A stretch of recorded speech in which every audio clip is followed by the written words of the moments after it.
The Uzumaki Naruto was alone. It was the only way to describe him. At just 4 years old, he stood quietly in the middle of his small, run-down apartment, the one the Hokage had given him just hours ago. His foster home, where he had lived for as long as he could remember, had finally decided they didn't want him there anymore. Every so often, his Aji-sen, the third Hokage, would visit the foster home to talk with the caretakers, usually leaving looking relieved. But this time was different. His expression was grim as he knelt in front of Naruto, his hand resting on the boy's shoulder with a somber smile. "Come, Naruto," the Hokage said softly. "Let's go find a better place for you to live."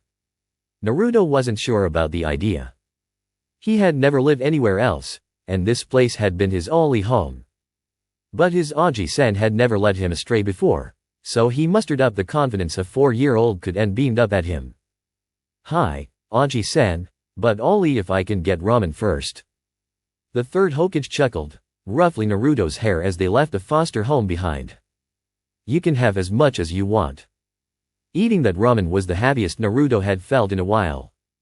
The owners of the ramen shop always treated him kindly, even giving him a free bowl now and then. But as he sat alone in his new apartment, the joy faded. Now, all he felt was loneliness. The Hokage had explained that he would receive something called a stipend every 2 weeks to buy food and necessities, but Naruto had never had to think about such things before. He let out a sigh, glancing around the empty room. "Guess I'll go for a walk. Not much else to do here," he thought. With no friends to play with or anyone to care about what he did, Naruto wandered aimlessly through Konoha's streets, unaware that his life was about to take a turn. "Let me have one now, Itaka nii," came a voice down the street. A small, raven-haired boy of about Naruto's age tried to snatch a tomato from the grocery bag his older brother was holding. "I will never understand this child's obsession with tomatoes," thought Uchiha Itachi as he looked down at his younger brother, Shizuke, with an amused expression. As they walked back to the Uchiha compound, Itachi noticed a group of 3 men gathered near a lamp post, their voices rising in a heated debate. Curiosity piqued. He told Shizuke he could have a tomato in exchange for watching the groceries, then moved closer to eavesdrop. "Boy, Yashoji, the Hokage will have our heads if we do anything to the brat," one of the men said. "Only if he finds out," Ichijo replied another, his tone cold. "The damn demon is asleep. We can kill it without leaving a trace, and the whole village would be grateful, right, Drar-sen?" The last man nodded. "Hi, he'll never know it was us. No one's dared to harm the demon before, we'll be the first and the last." "What are they talking about? Demon? They couldn't mean." Itachi's blood ran cold as he peered over the low stone wall he was hiding behind. Under the lamppost, the young, blond boy lay asleep. "It's him. It must be." As Itachi realized what was happening, he saw one of the men, Yashoji, pull out a pocket knife, aiming it at a sleeping child. But before the blade could descend, Yashoji found his wrist caught in a powerful grip. He looked over to see a young boy, perhaps only 8 or 9, with crimson eyes staring back at him, Sharingan blazing. "Leave now," Itachi said icily. "I'll report this to Hokage-sama, and you'd better be prepared for the consequences." Yashoji recoiled, clutching his sore wrist. But as he backed up, Drar swung a punch at Itachi from behind. Drar's face twisted in shock when Itachi suddenly melted from view, only to reappear with a kick to Drar's throat, followed by a swift punch to the side of his head, leaving him sprawled out on the ground, unconscious.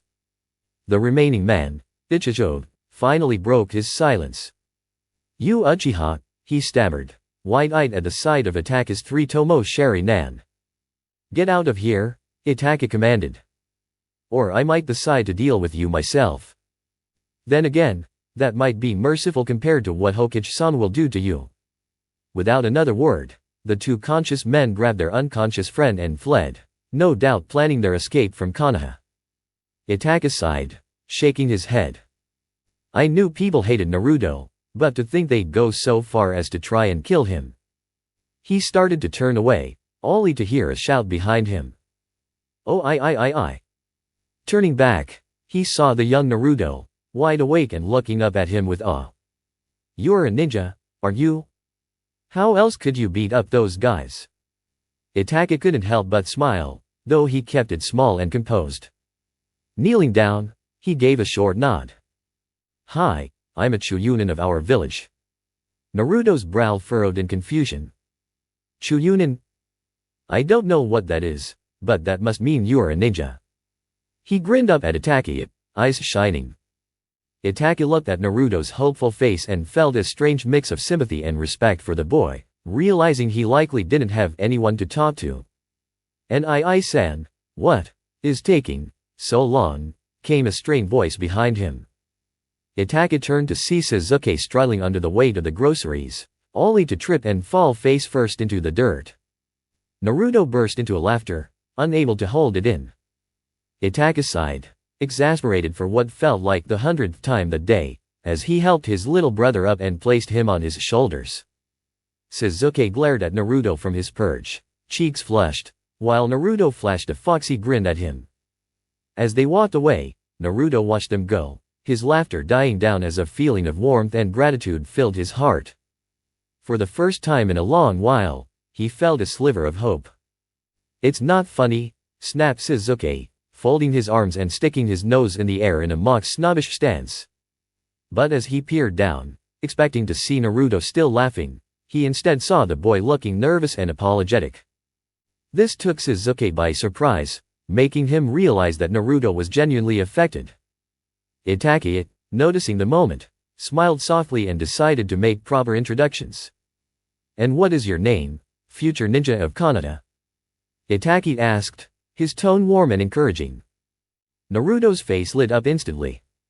My name is Uzumaki Naruto, and one day, I'm going to be Hokage. His voice was full of determination, which made Itachi raise an eyebrow in surprise before his smile grew. Gesturing for Naruto to walk alongside them, he noticed Sasuke looking intrigued too. Naruto was the first person his age Sasuke had met outside the Uchiha clan who seemed just as passionate about being a ninja as he was. Nice to meet you, Naruto-kun, Itachi said. I am Uchiha Itachi, and this here is Itachi and let me introduce myself. Interrupted Sasuke, tugging at Itachi's sleeve insistently. A tick mark appeared on Itachi's forehead as he relented, giving Sasuke the floor to speak. I'm Uchiha Sasuke, declared the younger boy proudly, and I'm going to be a great ninja, just like my big brother. He grinned widely, looking at Naruto with excitement. Naruto, in turn, was enthralled, having finally met someone his age who shared his ambition to become a shinobi. The two boys launched into an animated conversation, Sasuke explaining various details of the ninja world while Naruto listened attentively, eagerly jotting notes in a small, slightly messy notebook. Itachi watched them with amusement. Where did he get that notebook? He thought, bemused. But the earnest way Naruto was scribbling down Sasuke's words warmed his heart. Their conversation continued until they reached the gates of the Uchiha compound, where Itachi stopped. He turned toward Naruto, noticing a change in the boy's demeanor.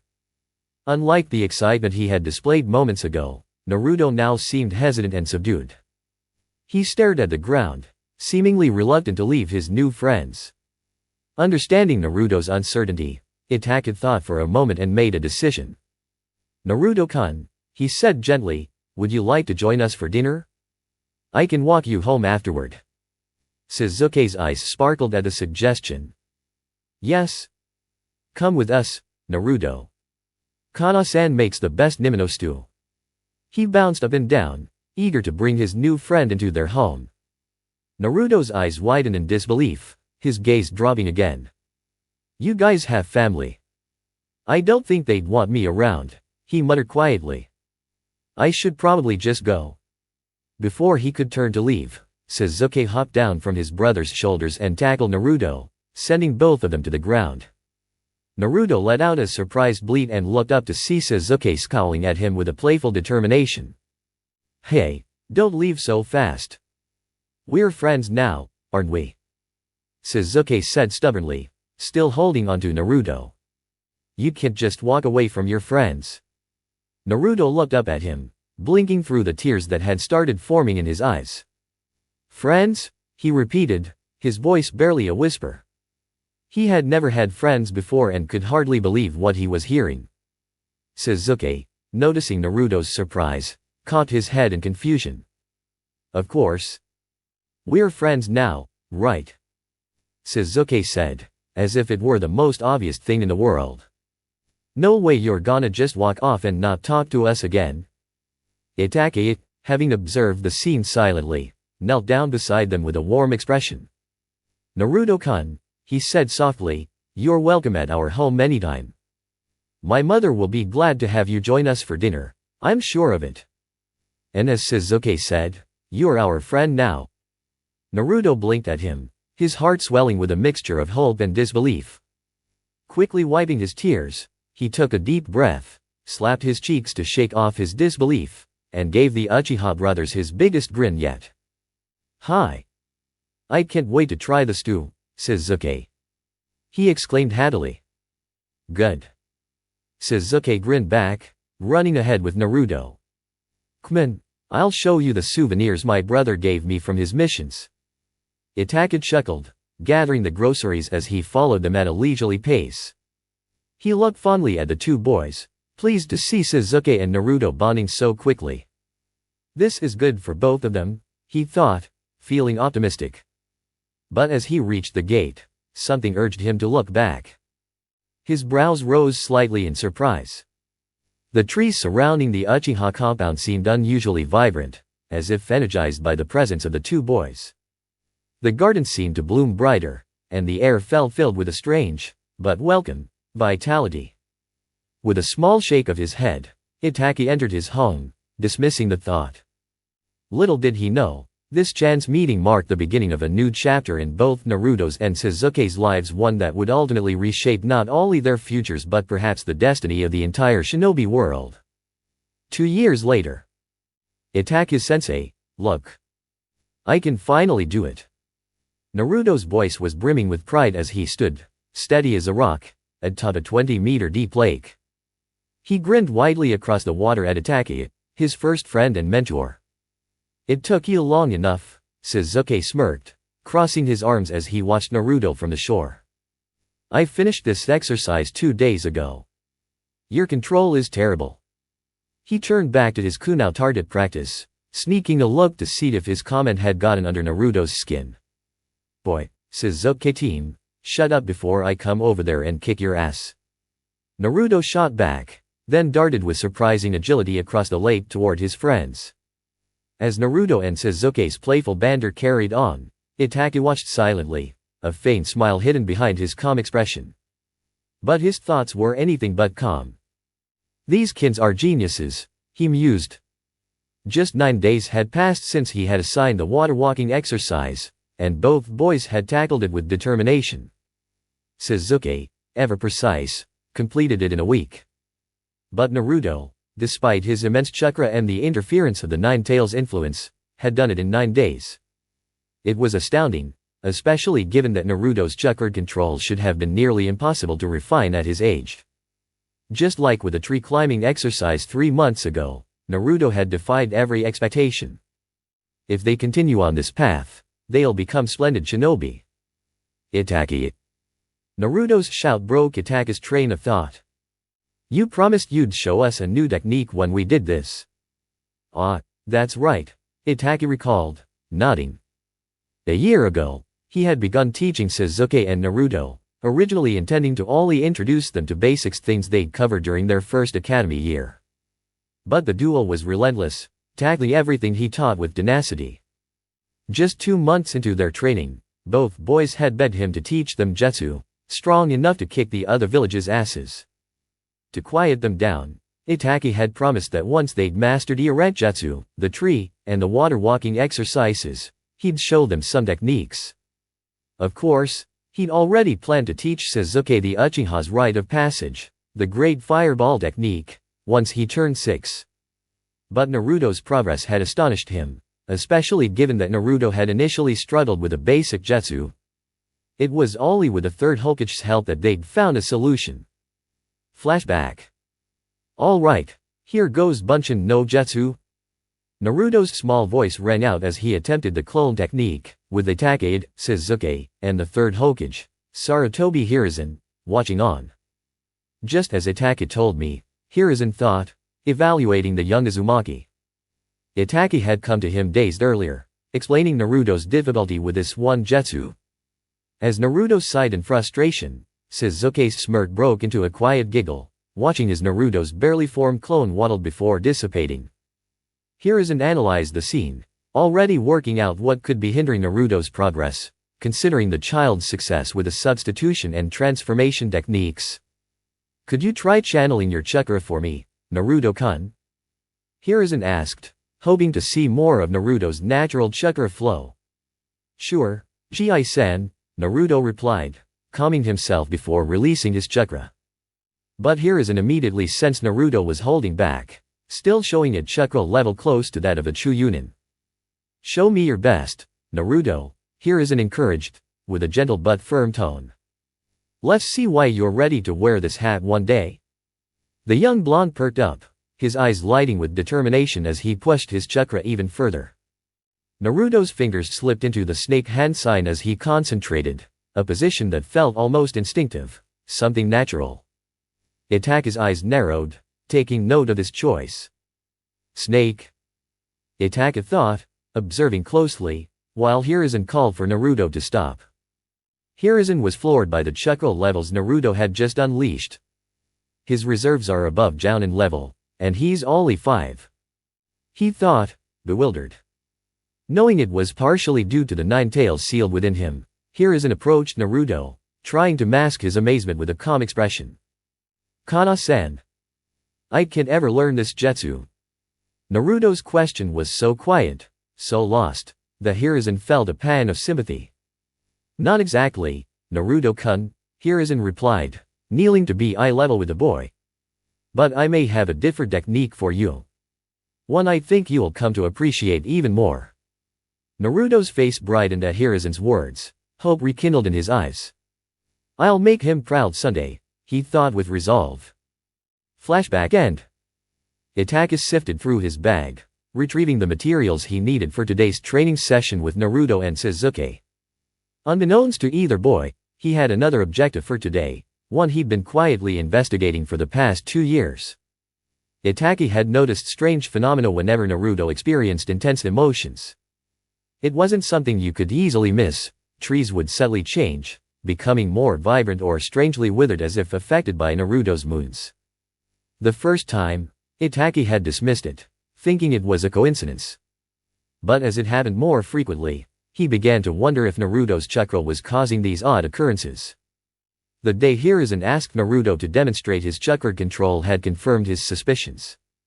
When Naruto inadvertently used the Hemi, snake, hand sign, the environment around him shifted, flowers bloomed from the dirt, and the trees seemed to sway toward Naruto as if drawn to him. Itachi couldn't report such a finding without more proof, so today, he was determined to confirm his theory. Itachi, what's taking so long? Sasuke complained, breaking Itachi's train of thought. The younger Uchiha, bored of teasing Naruto about his water-walking delay, looked at him expectantly. Just a moment, Sasuke, Itachi replied, holding 2 pieces of chakra paper. Naruto stopped muttering his threats to prank Sasuke and looked up at the paper with a deadpan expression. Itachi, you promised we'd learn jutsu, not start practicing writing.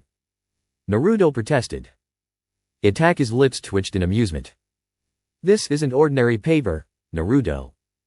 It's chakra paper. To master elemental ninjutsu, you first need to know your natural chakra affinity. This paper will tell us. Sasuke grabbed his piece eagerly. Mind if I go first, Naruto? Go ahead, Naruto said, grinning. If you mess up, I'll have a good laugh. Ignoring Naruto's jab, Sasuke channeled his chakra into the paper. First, it crinkled into a small ball, then burst into flames, leaving a small pile of ashes. Huh? Does this mean I have 2 affinities, Itachi? Sasuke asked, excited. Itachi nodded. Yes, Sasuke. Your primary affinity is lightning, but your fire affinity is nearly as strong. Whoa, that's awesome, Sasuke. Naruto said, genuinely impressed. Sasuke smirked with pride. Your turn, Naruto, Sasuke challenged. See if you can match me? Naruto took his own sheet, holding it out for everyone to see, and channeled his chakra. The result was even more surprising than Sasuke's. As Naruto's chakra flowed into the paper, it tore violently in half. One side was soaked with water, while the other crumbled into dust and blew away. Yatei. Sasuke, I beat you. I have 3 affinities. Naruto exclaimed, hopping around in excitement. Sasuke's eye twitched before he punched Naruto's head, putting an end to his gloating. While the boys bickered, Itachi stared at the remnants of Naruto's chakra paper, lost in thought. 3 affinities, and his Dodon, earth, and Sudden, water, affinity combined perfectly. Now, he had enough reason to test his theory. Naruto-kun, come here for a moment, Itachi called, catching Naruto's attention. Naruto gave him a foxy grin, curious about what Itachi wanted. All right, Naruto-kun. Make the Hebai, snake, hence sign, focus on your Sudden and Dodon affinities, and release your chakra. Think you can do that? Naruto shrugged. I think so. I'll give it my best, Itachi-sensei. Itachi motioned Sasuke to stand beside him as Naruto took a stance, clasping his hands into the Hebai sign. All right, Naruto thought, focus on Sudden and Dodon. Before he could finish his thought, Itachi's suspicions were confirmed. One moment, Naruto was standing on solid ground. The next, he was 6 meters up, standing atop a towering wooden arch that had erupted from the earth beneath him. Nani-ain? Naruto yelped, panicking as he realized how high up he was. Itachi looked on, both impressed and intrigued. So it's true, he thought. Naruto's latent chakra holds the power of Mokuton wood release. The legend of the first Hokage lives on in him. Sasuke gawked up at his friend, stunned. Boy, Naruto, since when could you do that? While Naruto was still in shock, Sasuke stood beside him, mouth agape. As the potential Uchiha clan heir, he'd been taught about Konoha's history early on. But even without his studies, he knew what he was witnessing, a power once thought to belong only to legend. Mokuton, Itachi murmured in amazement. Over the years, he'd suspected something unusual about Naruto's chakra, but seeing it unfold before him was an entirely different experience. Senjo Hashirama, the Shodai Hokage, had been known as the god of shinobi, possessing the unique and unmatched power of wood release. It was said to be so rare that he was the only known true user of Mokuton until now. Before Itachi could fully process what he had just witnessed, he sensed a familiar chakra signature fast approaching. In a gust of wind, Hiruzen Sarutobi appeared, his expression grave. Itachi. Hiruzen's voice was sharp, snapping the young Uchiha back to attention. Itachi immediately knelt in respect. Hi, Sanding Sami, he responded, his tone composed. What is the meaning of this? Hiruzen demanded, gesturing to the towering wooden arch Naruto had conjured. The Hokage had been monitoring Naruto from his crystal ball in the tower, and what he had witnessed had shocked him enough to intervene immediately. Allow me to explain. Holy sh, did I do that? Naruto's exclamation cut through the tense atmosphere as he finally climbed down to stand beside Sasuke, staring at the wooden structure in shock. Itachi sighed, motioning the 2 boys over. Since all 4 of them had witnessed Naruto's display, they all deserved to hear the explanation. Itachi described the strange occurrences he'd noticed in Naruto's presence over the past 2 years, including the unusual chakra surge Naruto had displayed during his training with Hiruzen. Today's experiment had been the culmination of years of observation and his suspicions had finally been confirmed. Hiruzen, Naruto, and Sasuke listened in stunned silence as Itachi recounted his findings, revealing his 2-year trial to uncover Naruto's potential Kekii Genkai.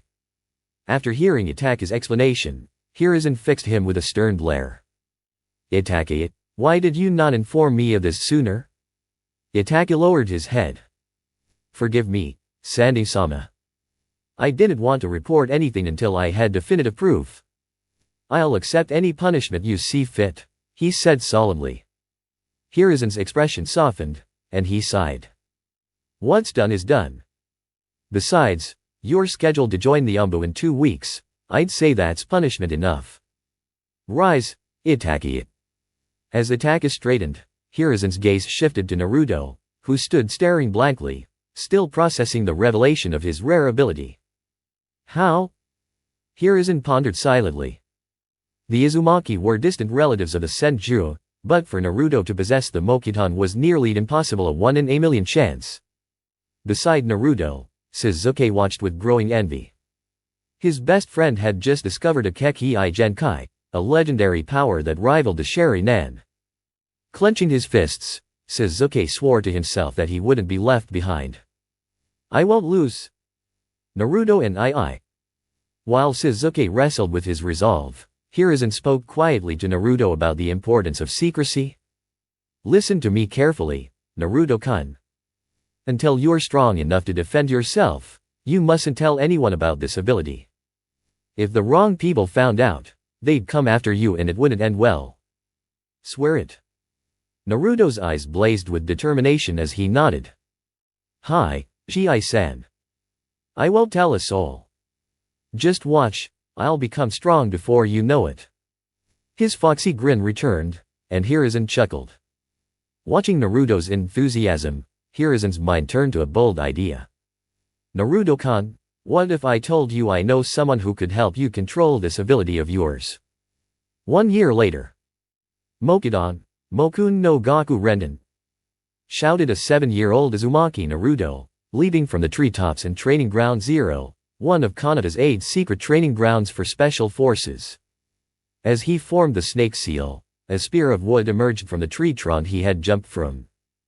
Naruto grabbed it midair and launched it at his opponent. Mokuton, Mokyajoki, his opponent responded calmly, forming a defensive wall of wooden pillars that sprang up to intercept Naruto's spear, stopping it in its tracks. Naruto, unfazed, used the moment to sprint behind his opponent, flinging shuriken in an attempt to catch him off guard. He gasped when the shuriken struck, embedding themselves in his opponent's back. Sensei! Naruto cried, rushing forward, only to freeze as he felt the cold steel of a kunai pressed against his neck. Carefully, he tilted his head to look up, meeting the eyes of his grinning sensei. But, how did you? Naruto stammered, glancing back to see a wooden figure where he thought he'd hit his sensei with a shuriken. Moku Bunshin no Jutsu, Tenzo said, withdrawing his kunai from Naruto's neck. You need to anticipate that, Naruto? Whatever, Tenzo-sensei. The score is still 37-1. I managed to beat you once. Naruto replied with a smug grin, making Tenzo scowl. Still can't believe he tricked me with that sexy jutsu the one time, Tenzo thought with a sigh, recalling Naruto's devious and surprising prank. Jiraiya-sama would be proud.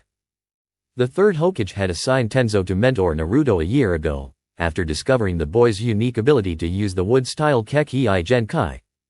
Although Tenzo's abilities came from an experiment involving the cells of the first Hokage, Hiruzen saw him as the best teacher to help Naruto control his rare power. Alright, sensei, I gotta go pick up Sasuke. He's probably training, and if I don't grab him, he'll miss class, Naruto said, gathering his things in a hurry. Don't forget that tomorrow's a rest day, Naruto. Actually try to relax this time, Tenzo called after him. Naruto gave him a casual wave before heading back towards the village. Tenzo couldn't help but smile as he watched the boy leave. That kid is going to be a tremendous asset to Konoha one day, Tenzo murmured, resuming his own training before he was due to report to the Hokage. Uchiha Compound Training Ground. Kanon, go Kakuin no Jutsu? Uchiha Sasuke shouted, weaving through 6 hand seals before releasing a large fireball that engulfed a training dummy in flames. Sasuke panted, pushing himself to build up his chakra reserves to keep up with Naruto's effortless control. Over the past 2 years, he had relentlessly worked to increase his chakra, reaching Minchinen levels, the remarkable feat for someone his age. I still have a long way to go, Shizuke thought, refusing to let Naruto pull ahead. With Naruto by his side, Shizuke had advanced further than he ever could have alone. Just one more jutsu before I head to class, he muttered. His brother Itachi had given him a scroll with a new fire jutsu a few weeks ago after Shizuke proved his mastery over the fireball jutsu. Alright, here we go, Shizuke started, moving his hands through the seals. Kanon, Hozenka? Oh I, Shizuke-chan. Naruto's loud voice interrupted, making Shizuke lose focus. He choked, coughing up smoke. Naruto, you idiot. Shizuke spluttered as he struggled to catch his breath. Considering what I just saw, that chakra paper test might have been wrong, Naruto teased with a smirk. Shizuke's response was a sharp punch to Naruto's head. You're lucky we're friends, Shizuke grumbled. Rubbing his throbbing head, Naruto muttered, you vile jerk. I came to get you for class, you know. Shizuke sighed, gathering his things before walking with Naruto towards his house to freshen up before their academy day. You know, Naruto, Shizuke said, glancing at him, we've never actually gone all out against each other in a sparring match. Naruto blinked. Now that I think about it, we really haven't, he realized. Guess we'll have to change that soon, Shizuke? He said with a fox-like grin. Today. After class, Shizuke replied, breaking into a run. Wait, today? Naruto shouted, excitement and anxiety bubbling up as he chased after his friend. The academy, Konohagakure. All right, class. Umino Iruka called out, causing his students to perk up with surprise. Today, the other teachers and I decided to end the week on a more exciting note. His students, usually bored by his long lectures, immediately focused. Starting this week, we'll have sparring sessions every other Friday. Eventually, it will be a ranked assessment, but for now, this is just for practice, Iruka explained before leading them outside to the school's training grounds. Since it's athletic, I'll come out on top, boasted Inyazuka Kaida, his Ninken Akamaru barking in agreement from his shoulder. Everyone knows Shizuke-kun is the best at everything, Sakura scoffed, glaring at Kaida. Yamanaka Ino rolled her eyes, noting how Sakura always tried to one-up her with her interest in Shizuke. Shizuke is obviously going to be the rookie of the year, she thought smugly, imagining herself paired with him as the top kunoichi. Her thoughts were interrupted as Naruto smacked Shizuke playfully on the head, shouting revenge. Before running out of the room, Shizuke chased after him, red with embarrassment. Well, that was out of character, Kaiba commented as everyone else in the room looked equally baffled. Ino shook her head and started following the class outside, her thoughts lingering on the strange bond between Naruto and Shizuke. Uzumaki Naruto, she pondered, curious. Her parents had warned her to avoid Naruto, calling him trouble, but his connection with Shizuke intrigued her. Make your own choices, Ino, her father had once told her.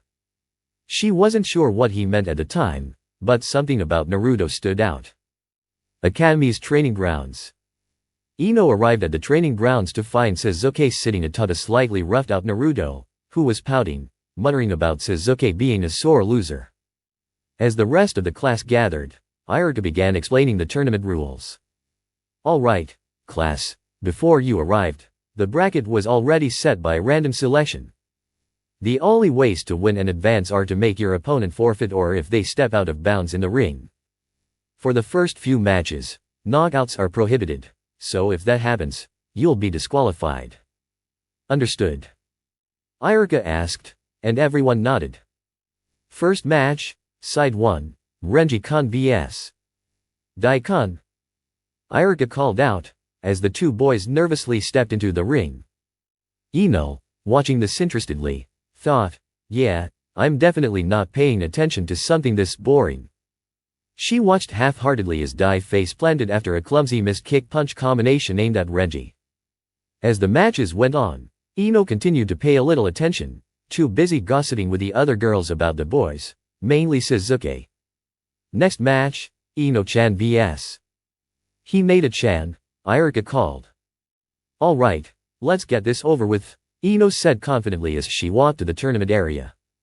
As she passed Sakura, who was matched against Abarame Shino, the pigette spat, "Good luck, Ino pig, don't get beaten too badly." Normally, Ino would have snapped back, but instead, she just snorted at Sakura, who quickly forfeited after noticing bugs crawling out from underneath Shino's shirt. Ino entered the tournament area, which was just a section of grass. She stared across at Hinata, who immediately looked away, clearly nervous about the attention. Ino smirked, adopting his pseudo-fighting stance she'd seen her father use on occasion, ready to end the fight quickly. "Hajime!" Iruka shouted. Hinata, hearing the signal, quickly dropped into her cleansed Juken, gentle fist, stance, activating her Byakudan before charging at Ino. Surprised, Ino found herself unable to move as Hinata appeared before her in a flash. The Hyuga Eris tapped Ino's body and shoulders 6 times before jumping back. Ino, still recovering from the shock of being caught so easily, collapsed to the ground, clutching her midsection and groaning in pain. "Aeno, Iruka-sensei, please call the match so I can reopen her chakra points," Hinata timidly requested. Iruka and the rest of the class stared in disbelief, not expecting the usually timid Hinata to be so capable in a fight. "I don't want to fight against her," the boys thought in unison. "Sh Shaozi, Hyuga Hinata," Iruka declared, clearly impressed. Hinata knelt next to Ino, carefully reopening her chakra points, allowing her to breathe freely and resume her chakra flow. "Jigomen, Ino-san," Hinata muttered apologetically before returning to her group. Ino groaned as she got to her feet, embarrassed by how quickly she'd lost. "Che, guess you can't judge a book by its cover," Ino thought bitterly. The matches continued, and Ino only paid attention to the ones she found interesting. Chuji vs. Kaiba ended quickly when Akamura bit Chuji on the calf, allowing Kaiba to push him out of bounds. Naruto received a free pass when Shikamaru claimed it was too much of a drag to fight a troublesome blonde, which irritated Ino. He'd called her that many times over the years. Sasuke faced off against a civilian kid, quickly dodging 2 strikes and landing a swift kick to the stomach, knocking the wind out of his opponent. The kid, unable to continue, tapped the ground, signaling his forfeit. "Sasuke-kan is so cool," Sakura gushed, with the other girls quickly joining in, fawning over him. Sasuke merely scoffed, walking back to the group, visibly annoyed by the attention. "I guess I need to stand out," Ino thought confidently. She walked over to Sasuke, smiling brightly as she tried to congratulate him. "Great job, Sasuke-kan. You made that look," Ino started, but her words trailed off as Sasuke walked past her without acknowledging her greeting and sat next to Naruto. Has he always been that rude? Ino thought, slightly disheartened. Sasuke had a tendency to treat fangirls like that, hoping to make it clear he had no interest in those who didn't take the life of a shinobi seriously. However, Ino wasn't used to being treated that way, and the crush she had on Sasuke began to fade fast. "Like heck, I'm going to act so nice to a guy who treats girls like that," Ino huffed as she returned to her group. Eventually, all the matches were concluded, leaving only 3, the semifinals, and then the finals. Alright, for the first semifinal, we have Hyuga Hinata vs. Uzumaki Naruto. Iruka announced, as the 2 fighters made their way to the ring. Naruto? He actually made it? Ino thought, now paying full attention after being distracted with her friend's gossip. She wasn't the only one surprised. Many students had thought Naruto was useless and an idiot, as their parents had claimed, and some of the teachers from other classes had even called him that last year. "It's obviously some kind of fluke," muttered one of the students behind Ino. "Yeah, no way someone like him makes it to the finals," another chimed in. Ino didn't know why, but hearing those comments entered her. Why was everyone being so rude to Naruto? She couldn't talk. She'd purposely avoided him like everyone else, but hearing others be so cruel made her feel uncomfortable. Whatever, Ino thought, just prove them wrong, Naruto-san. She watched the match eagerly, hoping to see Naruto prove himself. Hajime! Iruka shouted. Before the match could even begin, Hinata squeaked, I forfeit, and quickly ran out of bounds, leaving the class in shock. Nani? You too, Hinata-chan? Naruto said in disbelief. It's definitely a fluke that you are standing there, Ino thought flatly. Shouzi, Uzumaki Naruto, who advances to the finals, Iruka sighed, slightly exasperated. Well, at least I'll have a fight in the finals, Naruto said aloud, walking back to his group, eyeing the other two finalists, Shizuke and Kaiba. Che, Shizuke scoffed, you know it'll be me, Naruto. Looks like our fight is up now. But, you aren't beating me, Uchiha, Kaiba countered, puffing out his chest. Time to show everyone who the real alpha male is. He winked toward the girls, who shot death glares at him. Kaiba smartly chuckled nervously. Next, Uchiha Shizuke vs. Inyazuka Kaiba. Iruka called, but the two were already heading to the tournament area. Time to settle this, fool. Yeah, whatever, Shizuke interrupted, assuming his interceptor fist stance. I won't let you get in my way, Shizuke said, grinning at Kaiba. I'll see you in a SEC, Naruto and Shizuke thought, excited for the showdown. Kaiba gulped nervously, adopting his own fighting stance, as Akamaru growled beside him. Ino glanced between the two, feeling the tension rise as the battle was about to begin. Ino looked back and forth between the blonde and the raven-haired Uchiha. Shizuke was usually calm, quiet, and didn't speak much to others at all. However, when it came to Naruto, the normally stoic Uchiha transformed into a kid filled with emotion, just like anyone else.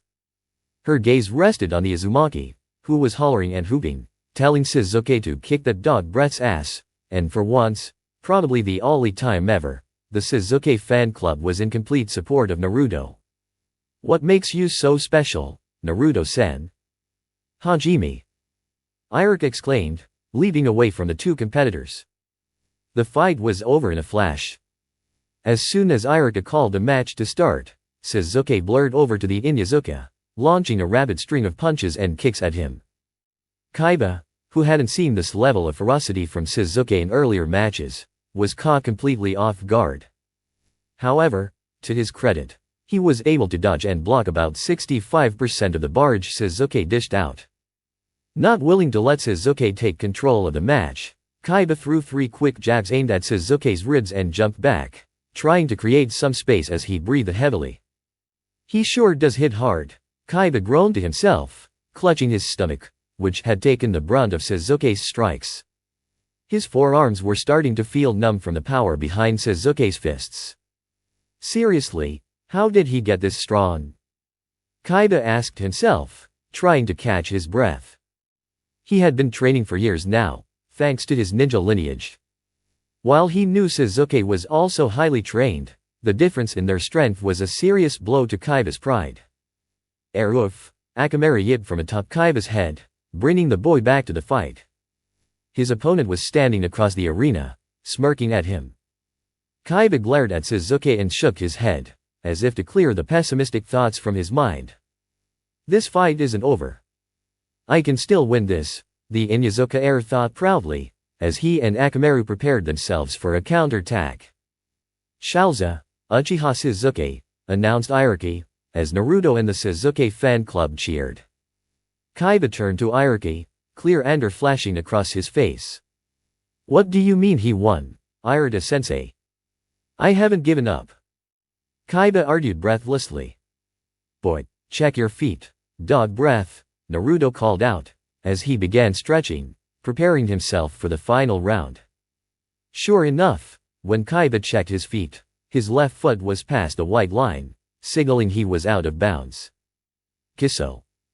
Kaiba yelled, causing Iruka to punch him over the head, a tick mark growing on his forehead. Language, Kaiba. Now go back to the group, the Chunin instructed, and Kaiba reluctantly followed, grumbling about stupid rules. That was so unfair, right, Akamaru? Akamaru. Kaiba said, looking up to see his ninkin out cold, courtesy of taking the brunt of one Iruka punch. As Kaiba freaked out and began performing CPR on Akamaru, as if that would help, Naruto entered the tournament area, where Shizuke was already waiting for him. Well, I guess your wish really did come true a little earlier than expected. Shizuke-chan. Naruto teased, but Shizuke was too focused to care for the jab Naruto threw at him. Say whatever you want, Naruto, but I am definitely winning this match, Shizuke proclaimed to himself, as he assumed the interceptor fist stance he had recently become a student of. Seeing Shizuke's excited face, Naruto could tell how serious his best friend was about this, so he had an idea. Iruka-sensei, Naruto called out to their instructor, who raised an eyebrow in acknowledgement. If Shizuke and I both consent to it, may other forms of battle be allowed, such as ninjutsu? Naruto asked sheepishly, grinning ear to ear. Ninjutsu? Iruka questioned incredulously. They hadn't even gotten close to learning any yet, and Naruto was requesting for it to be allowed? Iruka assumed Shizuke, as an heir to a founding clan of Kanata, would probably be familiar with ninjutsu already, but for Naruto? There's no way he'd be able to hold his own against the Uchiha if Iruka allowed that. Before Iruka could even reject the request, Naruto called out again. Please, Iruka-sensei, Naruto requested, dropping the grin and giving his teacher the most serious face a 7-year-old could muster, as Shizuke nodded in agreement. Iruka sighed in exasperation, relenting to the children. All right, very well, but if it gets too dangerous for one of you, I will stop the match, Iruka complied. Ida. The exuberant blonde yelled, as he quickly spun around to face his best friend, assuming his own style, the Shinsei no Ken, divine nature fist, which relied upon strong punches, elbow/knee strikes, and minor grappling. Of course, since he was only a beginner with a style, it wasn't fully fleshed out for the resonant Jinfuer key, but that should help him hold his own for now.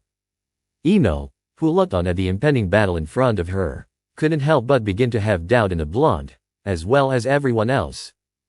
2 of his matches had been forfeits, and he had truly lucked his way into fighting his best friend. However, while those facts were clear, something told Ino not to count her fellow blonde out. As the 2 best friends faced off against one another, everyone felt the tension growing with every breath, and soon it grew quiet as they anxiously awaited the battle to begin. As if Kami-sama himself commanded it, both Ino and Shizuke had the same thought. Show me what you got, Naruto. Hajime. Iruka called out. As soon as Iruka signaled the beginning of the match, he barely had enough time to jump out of the way before the 2 combatants closed the distance between them. The moment Shizuke was within striking range, he leapt into the air, aiming a roundhouse kick at Naruto's head. The young Uzumaki ducked just in time, allowing Shizuke's foot to miss his temple by mere centimeters. Quickly attempting to counter, Naruto aimed the left hook at Shizuke's solar plexus while the Uchiha was still off balance from his landing. In an impressive display of acrobatics, Shizuke managed to catch Naruto's punch, using his arm as leverage to flip over the blonde and land behind him. Without hesitation, he kicked Naruto between the shoulder blades, once again creating space between them. As Naruto flew forward, he planted his hands on the ground to stop himself from falling, using the momentum to somersault forward. He quickly turned back around, grinning at his longtime friend, before charging at him once more. Ino and the rest of the class were watching in awe, their mouths agape at the fierce battle unfolding before them. It was clear that the 2 best friends were on another level, far beyond the others. As she watched them fight, Ino had a thought that she felt compelled to act on. I need to be on a team with one of them, she thought to herself, continuing to watch the 2 boys clash. Ino was fairly certain that once she and her classmates graduated, she would be placed on a team with Naruto and Shizuke, along with Shuji and Shikamaru. The reason she believed this was because their fathers, clan heads of their respective families, had formed one of the most dominant 3-man units in the history of Konoha, the Ino Shigecho trio. Although Ino liked Shuji and Shikamaru, she dreaded the thought of being on a team with them. Shikamaru's laziness and Shuji's obsession with food could be annoying. However, witnessing this intense battle had changed her perspective. Ino now realized how truly special the two boys were. As she watched Naruto land a quick elbow to Sasuke's sternum and then launch him away with a powerful kick, her curiosity about him grew. Who was this boy, and how had he become so strong? Though Ino wouldn't directly ask him, she figured that if they were placed on a team together, she'd eventually find out. It's settled then, Ino thought as she clenched her left hand into a fist. Those two are clearly going places, and if I'm on a team with them, I'll be along for the ride, she concluded, her conviction stronger than ever. She decided then and there to strive to be the Kunoichi of the year, ensuring she'd be on whichever team became the Rookie of the Year.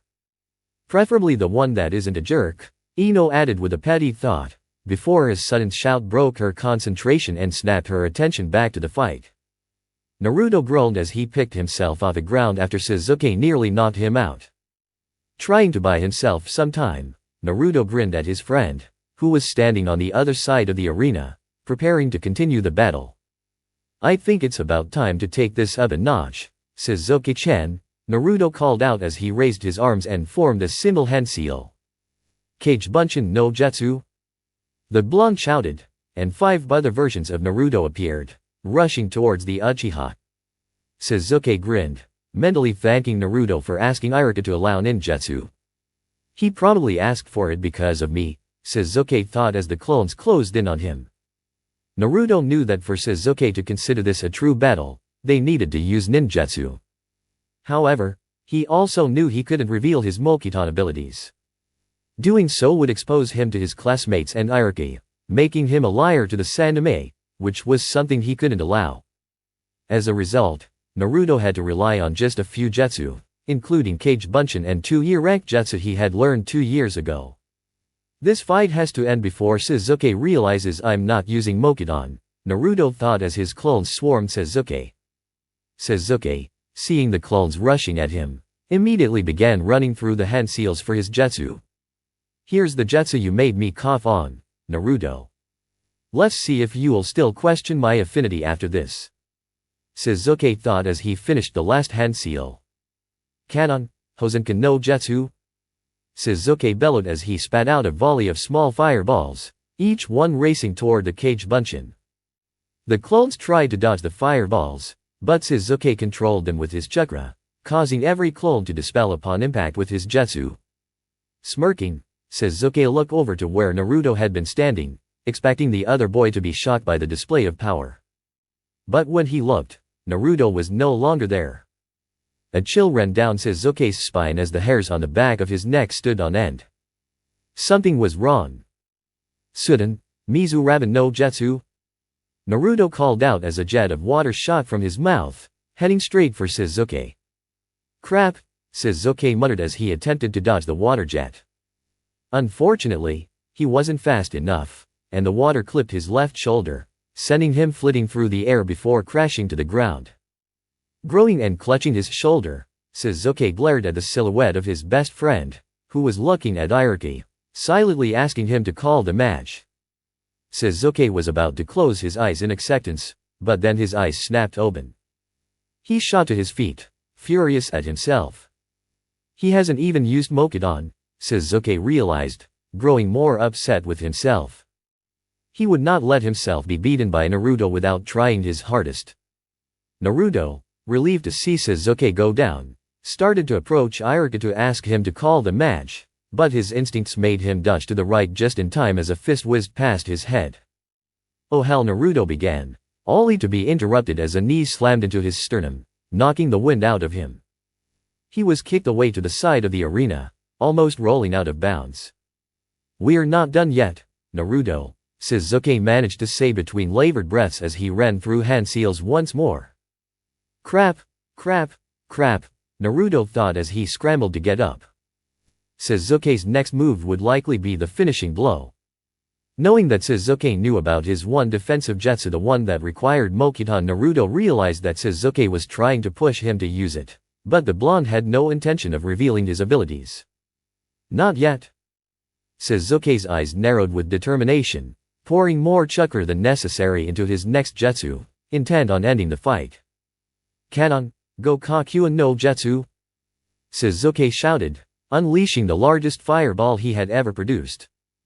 Iruka, watching in horror along with the rest of the class, could tell just how serious the battle had become.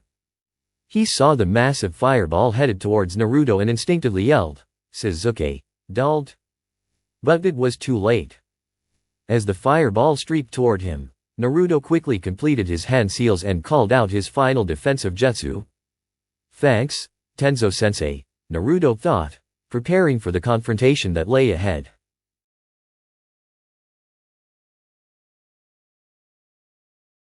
Dodon, Dorayuki. Earth release, Earth-style wall.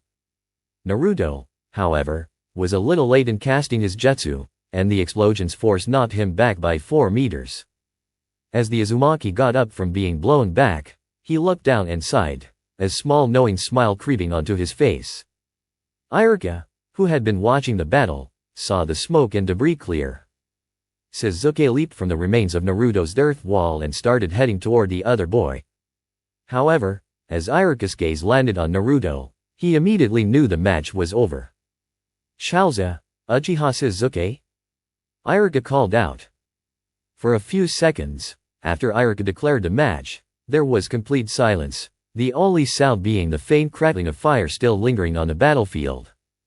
That silence was quickly shattered by the cheer of Sasuke's fan club, celebrating their victorious competitor, while the rest of the crowd stood in stunned silence, processing the fierce battle they had just witnessed. At the sound of Iruka's declaration, Sasuke paused in his stride toward Naruto, who was now standing and smiling at him. Sasuke turned his head sharply, his expression a mix of anger and confusion. "What do you mean I won?" Sasuke shouted at Iruka. "He's clearly still able to fight." Sasuke's fan club quieted, eager to hear what the teacher had to say. "Sasuke, look at where you're standing, and compare that to where he is," Iruka responded sternly, still shaken by how far the fight had escalated. That wasn't the level of a typical second-year academy student. No, that wasn't the level any academy student should be fighting at, Iruka thought to himself, still incredulous. Sasuke, taking his sensei's advice, glanced down at his position on the battlefield, and his eyes widened with realization. He cursed silently to himself. Crap, Sasuke thought, seeing that if he had taken one more step, he would have been out of bounds, while Naruto was clearly far from being anywhere near the designated zone. "I guess that means you win this one, Sasuke," Naruto said sheepishly, scratching the back of his head and laughing nervously. Sasuke's body began to ache as he came to terms with the end of the battle. A groan escaped him, and he gripped his shoulder, where Naruto's earlier water jutsu had landed. "Is this all I've got?" Sasuke thought, a wave of self-shame washing over him. He had poured everything into his last attack, hoping to force Naruto into using his fabled Mokuton abilities to counter him. Yet, Naruto had responded with a new technique he hadn't seen coming. "Boy, just because you won this round, don't think I'll let you win the rest of the tournament," Naruto announced, about to grin at Sasuke. But he noticed Sasuke had his head down, his hair hiding his eyes, and he was gripping his shoulder tightly. "Hey, Sasuke? Is everything?" "Shut up, Naruto," Sasuke snapped, his voice harsh, before turning and running off past the school grounds in the direction of his home. Sasuke," Naruto called after him, watching as his friend disappeared out of sight. Shaking off the shock from Sasuke's sudden departure, Naruto began to chase after him. Hey, Naruto?" Iruka called out to him. "Don't worry, Iruka-sensei. I'll be right back with him," Naruto yelled back, not slowing down as he made his way toward where he guessed Sasuke was headed. Iruka watched as 2 of his students left the grounds after what could have been one of the best performances the academy had ever seen. Turning to face the remaining students, Iruka could see their faces were full of confusion, wonder, and disbelief from the battle they had just witnessed. How the heck did Naruto manage to keep up with Uchiha Sasuke like that? One of the students whispered. "I don't know. My dad always said he was useless, but after what we just saw, it doesn't make sense," another student replied. All right, Iruka began, trying to bring some order back to the class. Everyone head back inside. Let's finish up with a quick lecture on the Warring States period. There was a collective groan from the students as they reluctantly started heading back inside. Ino. Come on, let's go, Irika called out to the blonde heiress. See coming, Irika-sensei? Ino responded, snapping out of her daze. As she jogged to catch up with the class, Ino's mind was racing. She couldn't believe what she'd just seen. Those two boys, who were the same age as the rest of them, were already miles ahead of everyone else, even the clan heirs in every category. That display had solidified Ino's resolve to one day be on a team with Naruto and Shizuke. Just you wait, she thought to herself, as she entered the academy building. She was determined to become the top kunoichi, and nothing was going to stop her from reaching that goal. Uchiha compound, Shizuke's backyard. When Naruto arrived, he didn't need to call out Shizuke's name. He spotted him sitting alone, his back turned toward Naruto as he stared up at the sky. You're strong, Naruto, Shizuke said, his voice low, causing Naruto to stop a few meters away from him. You're so strong it hurts, Shizuke continued, his words almost a whisper. Ever since we met, you've been doing things so well, gaining new abilities, pushing yourself to higher feats. Heck, you even have the same Kekii Genkai as our Shadame. Shizuke ranted, his voice growing louder with each word. He stood up, facing Naruto, tears beginning to form in his eyes. I'm so happy for you, but so mad at the same time, Shizuke continued, his voice cracking as tears started falling freely down his face. Naruto was taken aback, seeing his friend like this, and it hurt his heart to watch Shizuke cry. Shizuke, I don't understand. Why are you crying about this? Naruto asked, trying to make sense of it all. Because, Shizuke started, locking eyes with Naruto. How am I supposed to protect you from the people who might come for you because of your Kekii Genkai if I can't even face you in a fair fight? Ever since the Hokage had mentioned the possibility of Naruto becoming a target due to his Kekii Genkai, Shizuke had been pushing himself harder than ever to make sure no one would harm his precious people. Naruto froze, wide-eyed, listening to Shizuke's words. He never realized that this was what Shizuke had been so concerned about. As the realization hit him, tears began to form in Naruto's eyes as well, touched by the trust and emotions Shizuke had shared with him.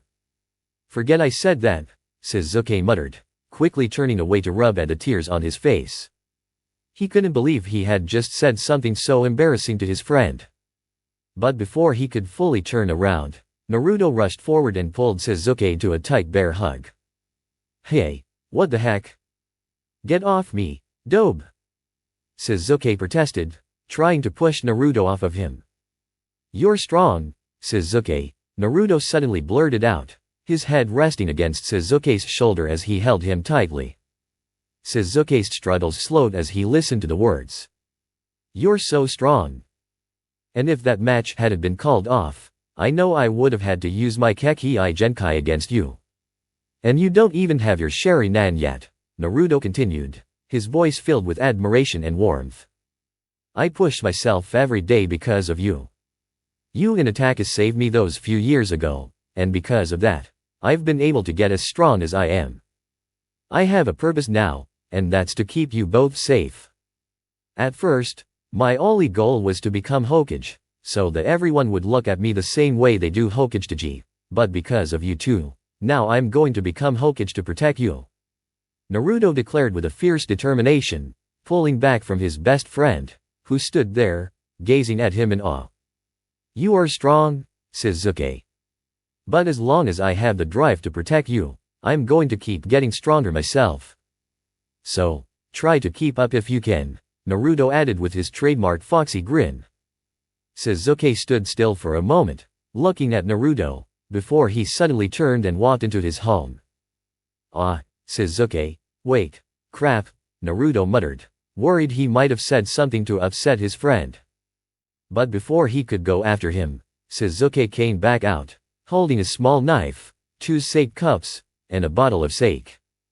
Come on, dope, Shizuke stated, walking towards the table in the backyard.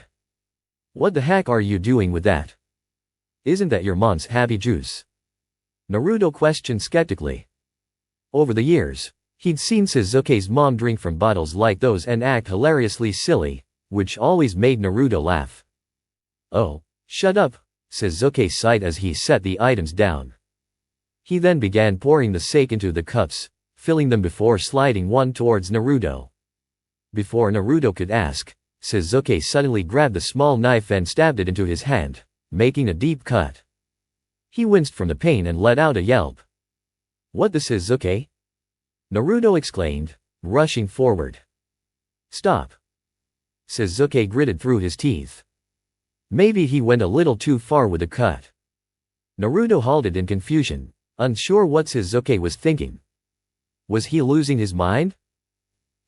Sasuke, what the heck was that for? Naruto asked, narrowing his eyes in suspicion. Have you ever heard of the Chi no Kaiden no Jishiki, blood brother ritual? Sasuke asked, catching Naruto's full attention. Blood brother ritual? Naruto thought, then the realization hit him about what Sasuke was suggesting. You want to do that with me?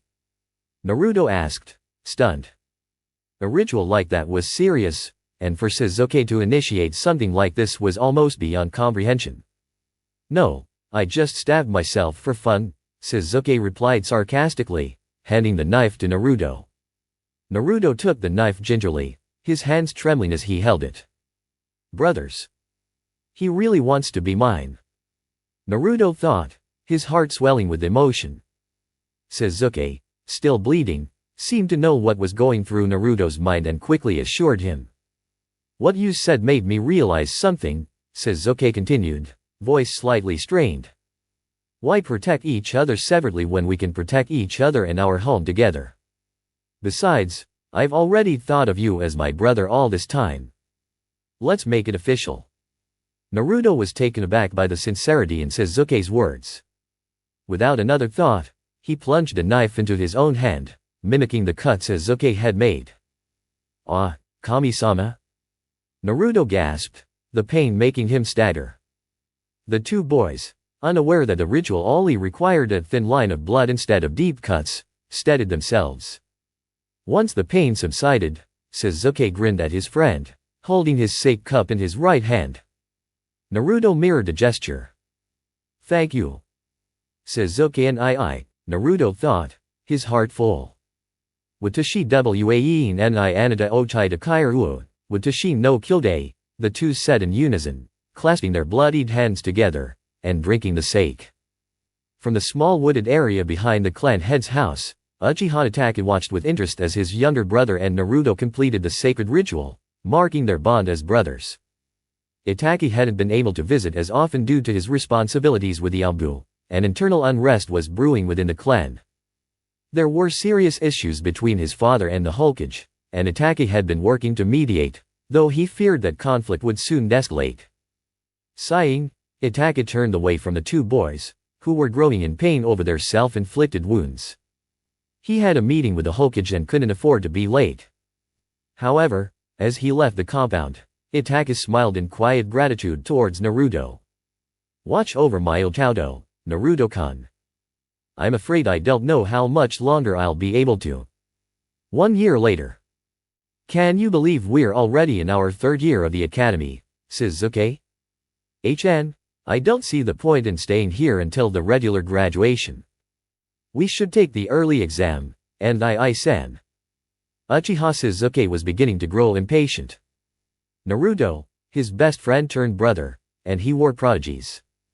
They'd stayed in the academy's curriculum much longer than other gifted students, and Sasuke couldn't understand why they weren't taking the early graduation exam. Sighing as they walked toward the academy, Naruto shook his head, a small smile on his face. Sasuke only saw becoming a ninja as the next step in their lives, and Naruto couldn't blame him. He used to feel the same way, eager for change. But thanks to a pair of Uchiha brothers, his mindset had shifted considerably. Ah, come on, the blonde said exasperatedly as he and his brother continued walking. We could take the graduation exam if you really want to, But then that'll be the official end of our childhood, you know. After the next 4 years, all we'll be doing is defending our village as shinobi and wishing we had this time back. We might as well enjoy it while it lasts, N.A. HN, Sasuke replied, his voice as flat as ever, causing Naruto to facepalm. I can't believe he actually started doing that, Naruto thought to himself. In Canada, the reputation of the Uchiha catchphrase preceded them. It was a phase for some, but for others, it became a permanent fixture. Naruto hoped it was just a phase for Sasuke as they entered the academy. Yamanaka Ino sat by the window near the back of Amino Iruka's classroom, lazily resting her chin on her palm. She tried her best to tune out the rowdy class, succeeding for the most part until he entered. Sasuke-kun. Good morning, Uchiha-kun. Sasuke, there's a seat open over here? Ino groaned, rolling her eyes. Sasuke-kun this, Sasuke-kun that. How much more annoying could they be? The Yamanaka heiress muttered to herself. Seriously, I can't believe I was doing the same thing at the start of the academy. Well, it's no issue to me now. I wouldn't be caught dead giving such an embarrassing receipt.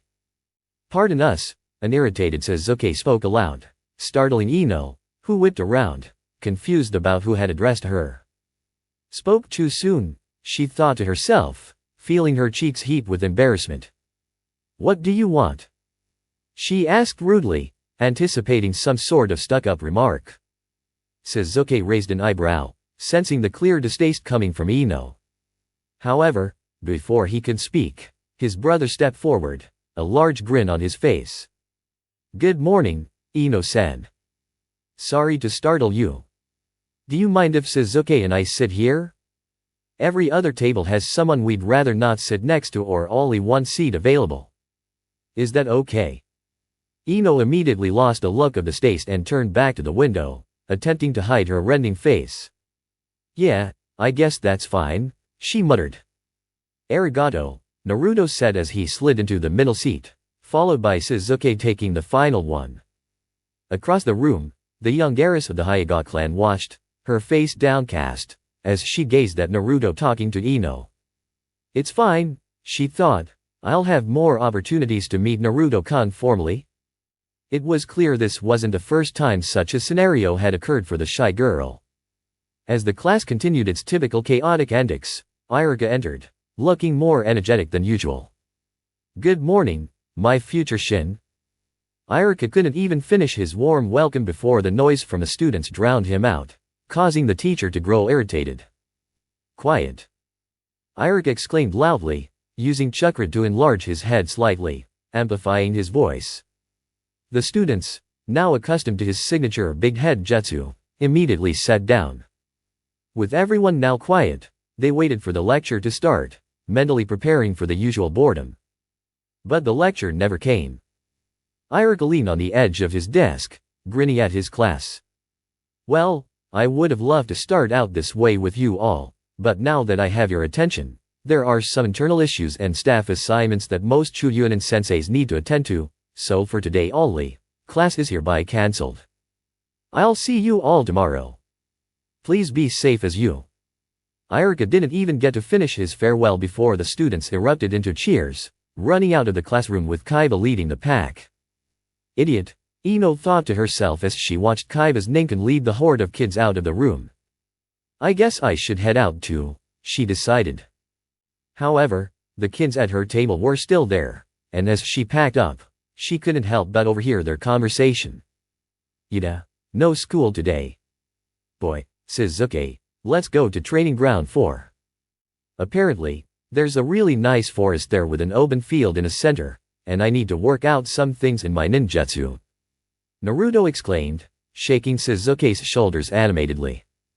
As Sasuke was about to retort and smack Naruto for shaking him so violently, someone else spoke first. Training ground 4? You do realize we're all the academy students, right? You need special permission to enter a training ground, and I'm pretty sure you don't have that, Ino stated matter-of-factly. She was right. Normally, Shinobi training grounds were off-limits to civilians and even academy students unless granted special access. However, as Ino finished, Naruto just looked at her and gave her a small smirk. "Who said we were asking for permission? We're just gonna do a little bit of training and leave right after, right, Sasuke?" Sasuke.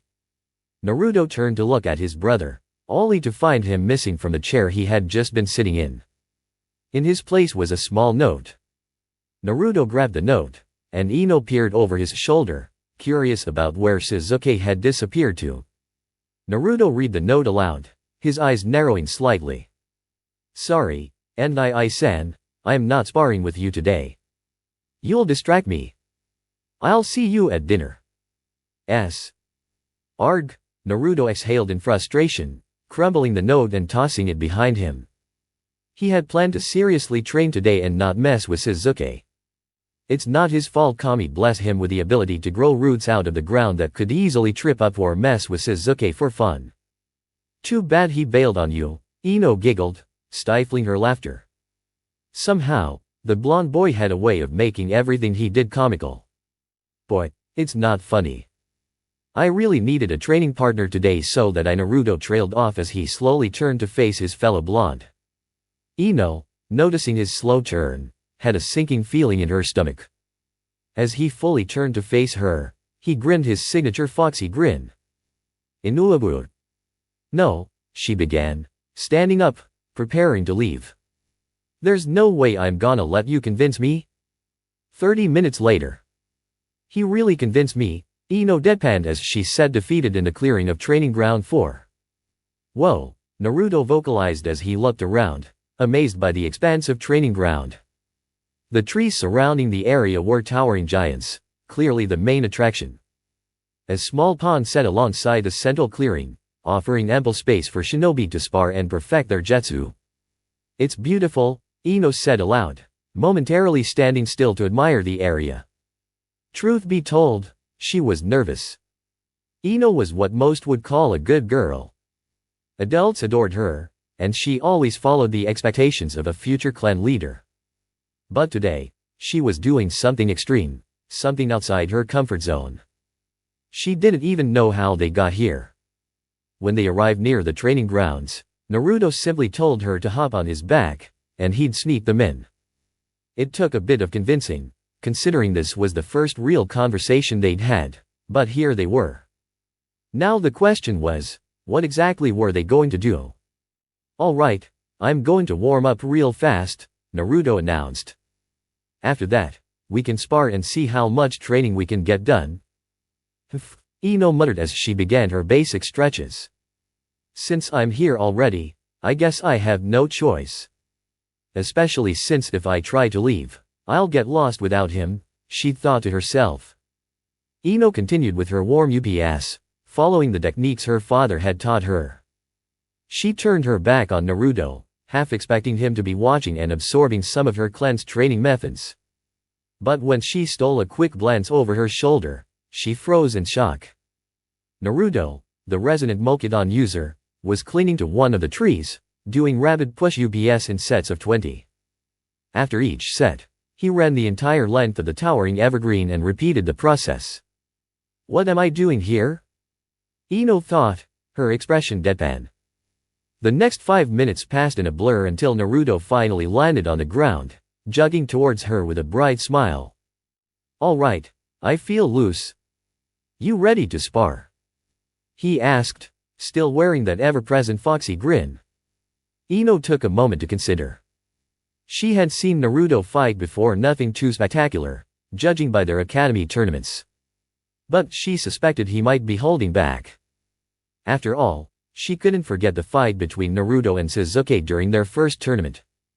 That battle had left a lasting impression on her, and it made her secretly wish to be teamed up with him ever since. She had been working hard to prove herself as Kunoichi of the Year, and seeing what Naruto had done that day gave her confidence. If he fights like that again, I don't see the point in sparring, she concluded with a nod. Naruto's sweat dropped as he watched her thoughtfully stroke her chin, clearly deep in thought. He could guess where her mind was headed, so he decided to bait her a little. "Sorry, Naruto, I just don't see the. No, it's fine if you don't want to spar. Guess that's as far as the future head of her clan can go, he interrupted, turning away with his hands behind his head, as if to leave. Oh no, you did not. Ino shouted, hot-headed as ever, launching herself at Naruto. The moment he heard her battle cry, Naruto grinned, ready to face her head-on. As Ino threw a punch, he was eager to see if she could surprise him. But just before her punch connected, she vanished. What the? Naruto started, but before he could finish, he felt an instinctive urge to duck. He did, narrowly avoiding a kunai that flew toward his head. Ino, quick to follow up, aimed a low kick at his temple while he was still bent down from dodging the kunai. Naruto caught her ankle and shoved it back, then created some distance between them. Crap, Ino thought, mentally cursing herself. Her warm-up had been cut short by Naruto's extended one, so she had planned to use a surprise tactic involving the Kawarimi, body replacement, jutsu. She'd hoped Naruto would underestimate her based on past encounters, and for a moment, it seemed to work. But she quickly realized this wasn't just any opponent, this was Naruto Uzumaki. Wanaho, you almost had me there, Ino-chan. You were scary. Naruto said, rubbing the back of his head with a carefree laugh. Ch-chan. Ino stammered, flustered. As Ino shouted at him for being overly casual, Naruto inwardly scolded himself. Tenzo-sensei would have ripped me apart if he saw me almost fall for that. Sasuke would never even consider sparring with me if I lost like that, he thought. With newfound determination, Naruto reset his stance and stared at Ino, his smile gone, replaced by a serious expression.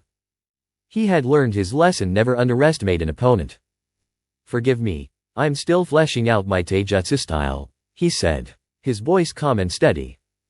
Ino, still a little flustered from the earlier encounter, took her position with the Akame taijutsu form. Bring it, she said, a thrill of excitement rushing through her veins. For the first time, she felt a rush of exhilaration in a spar, something she hadn't felt before.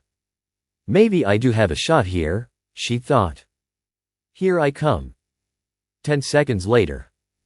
Maybe I shouldn't have gone that hard after all, Naruto murmured, watching Ino roll on the ground, clutching her side in pain. Ino, you okay? I guess that means I won, hey. He said with a nervous laugh. After a few seconds, Ino struggled to her feet, glaring at him. You jerk. Giving me false hope like that. I thought I almost had you at one point. You were just holding back, weren't you? She spat, clearly frustrated. Yeah, absolutely. Naruto agreed wholeheartedly, still grinning. Ino sighed, flopping back onto the ground, completely worn out. You know, I don't think I can train with you the way I want to, Ino, Naruto began, causing Ino to shoot up in irritation. Don't blame me. It's not like I flaked on you. You're lucky I'm even here. I'm a clan heiress. I could have rejected your offer and gone about my own business, she huffed, crossing her arms and sticking her nose into the air in mock snobbery. Naruto's sweat dropped at her antics. However, Naruto continued, his tone a bit more serious now, which caught Ino's attention. She looked down at him curiously. Maybe I can train you so that, eventually, you'll be able to help me out, he said, raising his voice with enthusiasm. You? Train me? Ino scoffed. We're the same age, what could you possibly teach me? Ino shivered slightly as Naruto closed his eyes and tilted his head down, hiding the small, confident smile that crept onto his face. How much do you know about chakra control? He asked. Dusk. I can barely feel my legs, Ino thought as she and Naruto walked toward the Yamanaka family flower shop. You made a ton of progress today, Ino-chan. Naruto exclaimed, his cheerful voice cutting through the exhaustion she felt. Villagers nearby shot him glares, but neither of them cared. Yeah. I can't believe you and Sasuke do this every other day. That felt more like torture than training, Ino muttered. Ah, it wasn't that bad, Naruto teased as they stopped in front of the Yamanaka flowers shop. Whatever. Just don't elbow me in the ribs next time, and we're golden, Ino said, still a bit annoyed about how easily he'd taken her down when he got serious. Next time? Naruto asked, incredulous. He was genuinely surprised that Ino was even considering training with him again, considering how most people treated him like he didn't exist. Yeah, next time. Who else is teaching me how to walk up trees and saying he can teach me to walk on water? She said with a dead tone. Naruto's smile widened. Ino had just become the second person to show interest in training with him, which meant a lot more than she might realize. All right, Ino-chan, it's a promise. I don't break my promises. See you tomorrow. He exclaimed, beginning to walk toward the Uchiha compound. Ino watched him leave, then, just as she was about to enter the store, she heard a loud scream followed by "Oh no, I'm late. Mikoto Kana-chan is gonna kill me." Ino burst into laughter, walking into the store with the biggest grin on her face. She knew her life would never be boring as long as Naruto was around. Nighttime, Uchiha compound entrance. Fuwade, I'm so screwed. I'm an entire hour late, Naruto sighed as he approached the Uchiha compound gates. However, he slowed his pace as something felt off. Where are Kasumi and Hashiro? He muttered, recalling that they had been on guard duty that morning. What was even stranger was that the gates weren't closed. His instincts immediately screamed that something was wrong. Without hesitation, he picked up the pace and dashed into the compound. A single turn was all it took to witness a sight that would haunt him for the rest of his life. Bodies lay scattered across the streets, elderly, men, women, and children all dead, their blood pooling around them. Naruto's eyes fell to his right, where he spotted the lifeless gaze of Uchiha Kasumi, a recent genin, her face frozen in shock and her throat slit wide open. Unable to process what he was seeing, Naruto vomited violently, his stomach emptying in waves as he continued to dry heave. When it subsided, panic surged through him. What should he do? So many were dead. Who could have done this? If Sasuke and Itachi. Wait, Naruto thought, his breath catching in his throat. The realization hit him like a brick. His mind raced. It'll be alright, Mikoto Kada, Itachi and Sasuke and even Fudaka-san, they are all safe, he told himself, pushing away his mounting fear. He sprinted towards the clan head's house. But he never made it. As Naruto turned the next corner, he froze. Before him stood Sasuke, collapsed to the ground, a numbo figure looming over him. Boy, Naruto said, his voice trembling, his hands limp by his sides. The figure turned, raising its head to face Naruto, and the bloodlust in the air made Naruto freeze in confusion. What are you doing? Naruto's voice broke as he pointed a shaking hand towards Sasuke. To my brother? A fiery rage surged through him, and he began to form a hand seal to fight, to defend his brother, to stop whatever was happening. But the assailant turned fully to face him, and Naruto's rage faltered, confusion overtaking him. Itachi and san. Naruto whispered in disbelief. Itachi's expression remained cold and emotionless. Naruto-kun, I hope your day has been productive. You missed dinner. Naruto's head spun. He couldn't sense anyone else. There were only 3 chakra signatures: Itachi's, Sasuke's, and his own. He could have sworn he felt another presence, but it had vanished. Itachi and Kasumi. Hashiro, everyone's dead, Naruto said, his voice cracking as he looked at his older brother, waiting for a reaction. Itachi remained stoic. I know. I've finished them. The words hit Naruto like a punch to the gut. He sank to his knees, tears streaming down his face. What was this? Was this reality? His family, his entire world was gone. All at the hands of his brother, the one who gave him life, now the one who destroyed it. Naruto wept openly, and Itachi walked towards him. He grabbed Naruto by the hair and punched him hard in the stomach, ensuring the boy wouldn't try to fight back. Naruto barely reacted, only managing to spit blood through his tears. "I want you to understand, Naruto-kun," Itachi said coldly, his voice void of warmth, "the same lessons Sasuke learned. I slaughtered this clan for power. To obtain the legendary Mangekyo Sharingan. Now, the only blooded survivors are myself and Sasuke. You were a good little brother, alongside Sasuke. But that life ends now. Remember this, all evil starts with a root. If I must, I will continue planting these seeds to grow stronger." Itachi's eyes began to spin as he prepared to use his Mangekyo abilities once more. "Tsukuyomi," Itachi muttered. Naruto's vision blurred as he felt his consciousness slipping. Before it faded completely, he almost swore he heard a faint whisper from Itachi, his gaze softening for the briefest moment. "Protect Sasuke?" Naruto's mindscape. Naruto jolted upright, his head pounding as he looked around. His surroundings were strange. He was standing in ankle-deep water. "Ack, my head, where am I?" he murmured, scanning the area. The space around him was a dim corridor, pipes lined the walls as far as he couldn't see. He walked aimlessly for a while, eventually reaching a wide open area. The ceiling was too high to see, and the room seemed to stretch endlessly into darkness. The only notable feature was the pair of large sealed gates on the opposite side. Gates? Naruto thought to himself.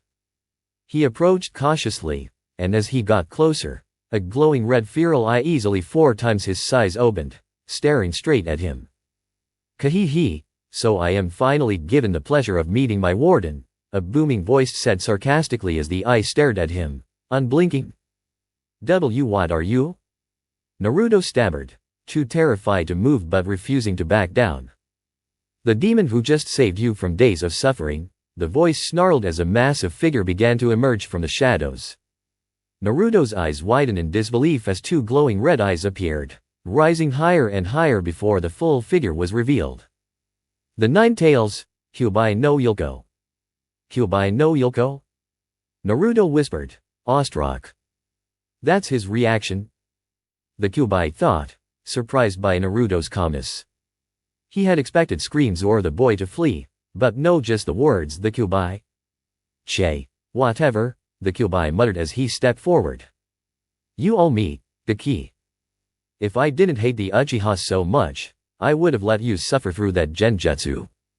The mention of the Uchiha snapped Naruto back to the horrible events. He suddenly remembered everything: the massacre, Itachi. Naruto screamed in tortured agony, collapsing to his knees again, overwhelmed by grief. "They are gone. Really gone. Everyone. I wasn't there to protect them. I couldn't have stopped Itachi. I couldn't have helped him." The Kyuubi sat in silence for a moment, watching as Naruto racked himself with guilt. The great demon growled in frustration, already annoyed that the boy wasn't as fearful as he'd hoped. He also couldn't stand Naruto's self-pity. "The key," the Kyuubi barked, startling Naruto. "You cry for what you've lost. Everyone loses someone. Every living creature does. Are you going to give up on life because of it? If so, release me first, so I don't have to die with a pathetic vessel like you. I refuse to be stuck inside a Jinhyuriki who can see the bigger picture." Naruto's tears stopped, but the pain was still there, gnawing at him. But then the Kyuubi's words sparked something in him: a question, a realization. "What do you mean, Jinhyuriki?" Naruto asked, his voice hoarse. The Kyuubi scoffed, preparing to retreat back into his slumber. "Che, whatever, Gaki. I don't have time for you." But Naruto's mind was still racing, processing everything: the loss, the grief, the words he had just heard. Even though he was still hurting, he had something to cling to. "Sasuke and I." Naruto whispered softly to himself, a small flicker of hope igniting within him. The Kyuubi, listening to the boy's words, let out a sigh, unsure of what to make of this strange emotional response from his vessel. He couldn't understand why Naruto wasn't completely broken, but the boy's tenacity was beginning to irritate him. Thank you, Kyuubi, Naruto said, voice trembling. I don't know what I would have done if you didn't help me see that. Che. Whatever, Kaki. Now leave me be, the Kyuubi grumbled, already fading into the depths of his prison. Hold on, Naruto called, his mind still flooded with questions. Why am I your vessel? And what's a Jinhyuriki? The Kyuubi's voice echoed one last time as it disappeared. Figure it out yourself, kid. Naruto sat there for a while, the weight of everything he'd just learned settling heavily on his shoulders. But despite everything, he knew there was one thing he still had hope. And for the first time, he would fight to protect what was left of his family. Shinobi Medical Center. As Naruto slowly began to open his eyes, the blinding light caused a sharp pain in his retinas, forcing him to instinctively cover them. I must have been asleep for a while if the light hurts this much, the young Jinchuriki thought, groaning as he slowly sat up. My body aches. How long have I been out? Naruto muttered to himself as he swung his legs on the hospital bed, choosing to sit on the edge for a moment. It was then that he heard the door swing open. 3 days, Naruto-kun, the Sanome Hokage said, offering Naruto the warmest smile he could muster given the circumstances. 3? It's been 3 days. The more awake he became, the faster the tears started to form in his eyes. This time, there was no screaming, no shock, or uncontrollable rage. Just pure, unaltered loss. Naruto-kun. Hiruzen began, reaching out to comfort the boy. But before he could, Naruto suddenly slapped his hand away, his eyes hidden by his hair as he looked down. Hiruzen was taken aback. Naruto had never lashed out at him before, especially not like this. The young boy wasn't giving him the same treatment he normally would. Hiruzen sighed, preparing to ask Naruto how he felt, or what he had seen in the aftermath of the tragedy. But there was something that Naruto needed to know, something that was eating him up. Before the Hokage could speak, Naruto slowly muttered, "Did you know?" Hiruzen's stomach dropped at those 3 words. He understood what they meant. There were only a few things that could provoke Naruto to act this way, and the Hokage had no intention of speaking about it until Naruto did. Otherwise, he risked revealing something that could prove deadly for the boy. Know what exactly, Naruto-kun? Hiruzen asked, leaning back and sitting in a manner he would at his desk, as if he were distancing himself. You know what I'm talking about, Hokage-sama, Naruto replied clearly, lifting his head to meet Hiruzen's hard gaze. The Hokage expected to see anger, or sadness in a boy's eyes, but instead, he saw a pair of lost eyes that had seen too much. Seeing Naruto like this broke Hiruzen's heart, but he knew this conversation was necessary. I'm sorry, Naruto, I'm afraid I wonder what else you've lied to me about, Hokage-sama. What other things? Naruto interjected, speaking with quiet poise. Hiruzen exhaled deeply. This was going to be a difficult conversation. If Naruto knew that much, the Hokage would have to be careful with his words. Who told you this, Naruto-kun? Hiruzen asked firmly, keeping his gaze steady. The 8-year-old boy's frustration finally bubbled over. That's it? That's all you have to say? You kept the biggest secret of my life from me, my entire life, and it took the very thing you were hiding from me to make you tell me. Naruto snapped. Naru. No. Naruto shouted, suddenly standing up from the bed, his tiny form still managing to hold an air of defiance. If he were older, his stance might have intimidated Hiruzen, but for now, the boy's eyes sharp with hurt and fury were more than enough. Do not try to tell me I couldn't know. It's my body. I had every right to know. Naruto's voice cracked as he became choked up.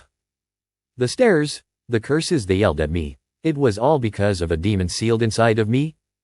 The times I was beaten, nearly killed, and the last time, when they figured out I could heal super fast, did you know, GG?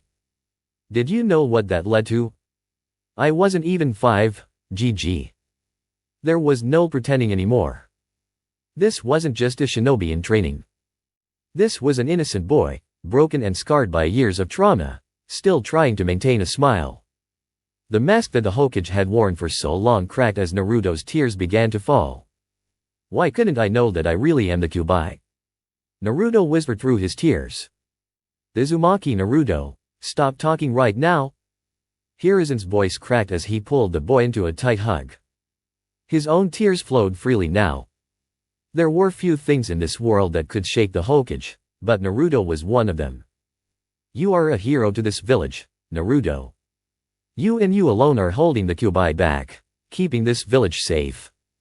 You have such a rare way of touching people's hearts, something I haven't seen in a long time. I love you like my own grandson, Naruto. I am so sorry. The Kyuubi is a dangerous force, and if the world knew about it, your life would have been even more dangerous than it already was. But that's no excuse. I am so sorry for failing you. Never again. I love you, Boku no Musuko, my grandson. Naruto clung tightly to his Ji-san, his head buried in the Hokage's robes. After a moment, Hiruzen managed a small, tearful smile as he gazed down at the boy. After a while, Naruto pulled back, wiping his face, his eyes puffy but now wearing a faint foxy grin. It's okay, Ji-san. A moment of weakness for me, hee. I love you too. Hiruzen thought to himself, if I ever keep something like this from you again. I should never have kept it from you in the first place. His face became resolute. But there's one more secret I can't share with you yet, Naruto. Are you okay, Ji-san? Naruto asked, noticing the sudden change in the Hokage's demeanor. He squinted and puffed his lips in an attempt to lighten the mood. Hiruzen cleared his throat, his voice filled with conviction. Forgive me, Naruto-kun, but there's one more secret I cannot reveal to you at this time. I've already broken my vows to tell you this much, but when you're strong enough, I'll tell you everything. Just know that. Naruto looked at him seriously, then straightened up and bowed. Hi, Ji-san. Thank you for telling me what you could, no matter how little it may be. Hiruzen smiled warmly. I'm proud of you, Naruto-kun. Naruto, now in a much lighter mood, laughed. Thanks for the teaser, Ji-san. The Hokage chuckled as he got up to leave. The door suddenly burst open, and one of the nurses rushed in. Upon seeing the Hokage and Naruto staring at her with deadpan expressions, she cleared her throat and bowed. I apologize for my rudeness, Sanding-sama, but Uchiha Sasuke has just awoken. Before the Hokage could respond, Naruto was already in front of the nurse. Her surprise was evident as the little boy stood before her, clearly frantic. What room, Granny? Naruto demanded. The nurse, Megumi, scowled, her face turning red with embarrassment. I'm 16, not a granny. I was here to inform the Hokage, not you, brat, she snapped. The Hokage gave Naruto an amused look. You can tell him, Megumi. I must attend to something else. Let Naruto step in for me as the first person to speak with Uchiha Sasuke. Yes, Naruto-kun. Osu, Ji-san. Naruto exclaimed, eyes never leaving the nurse. Megumi, defeated, nodded. Hi, Sanding-sama. She turned to Naruto, who was clearly impatient. Room 4. She began, dragging it out, only to be interrupted by the boy's frantic pace. 6-1, she finished. As soon as the final number left her mouth, Naruto dashed past her, shouting, Thanks for nothing, Granny. Before disappearing down the hall. I'd better not see that brat again, Megumi muttered, rubbing her temple as she quickly bowed to the Hokage and hurried off. Hiruzen chuckled, his eyes warm with affection for the boy. That kid will never change at heart. And with that, the Hokage disappeared in a flash, leaving the hospital behind. Room 461. Naruto had been standing outside the door to Sasuke's room for what felt like forever, trying to muster the courage to enter. I took this act of terror and it almost destroyed me. What can I possibly do to help him? His thoughts raced as he paced in front of the door. Then, through the window, he caught a glimpse of Shizuke. All the nerves evaporated in an instant. He slapped both hands against his cheeks and took a deep breath. This isn't like me. That's my brother, for Kami's sake. I just need to be there for him. With that final thought, Naruto pushed open the door and stepped into Shizuke's room, finally seeing his brother for the first time since the incident. There had never been a version of Shizuke so broken, so devoid of life. The Uchiha was staring at his legs, lost in thought, unaware of Naruto's presence. Shizuke's once fiery eyes were now dull, vacant, as if the spark had gone out. His skin was pale, his face drawn. He looked like a shell of the brother Naruto had known. Damn it, Itachi, Naruto cursed inwardly. Just why?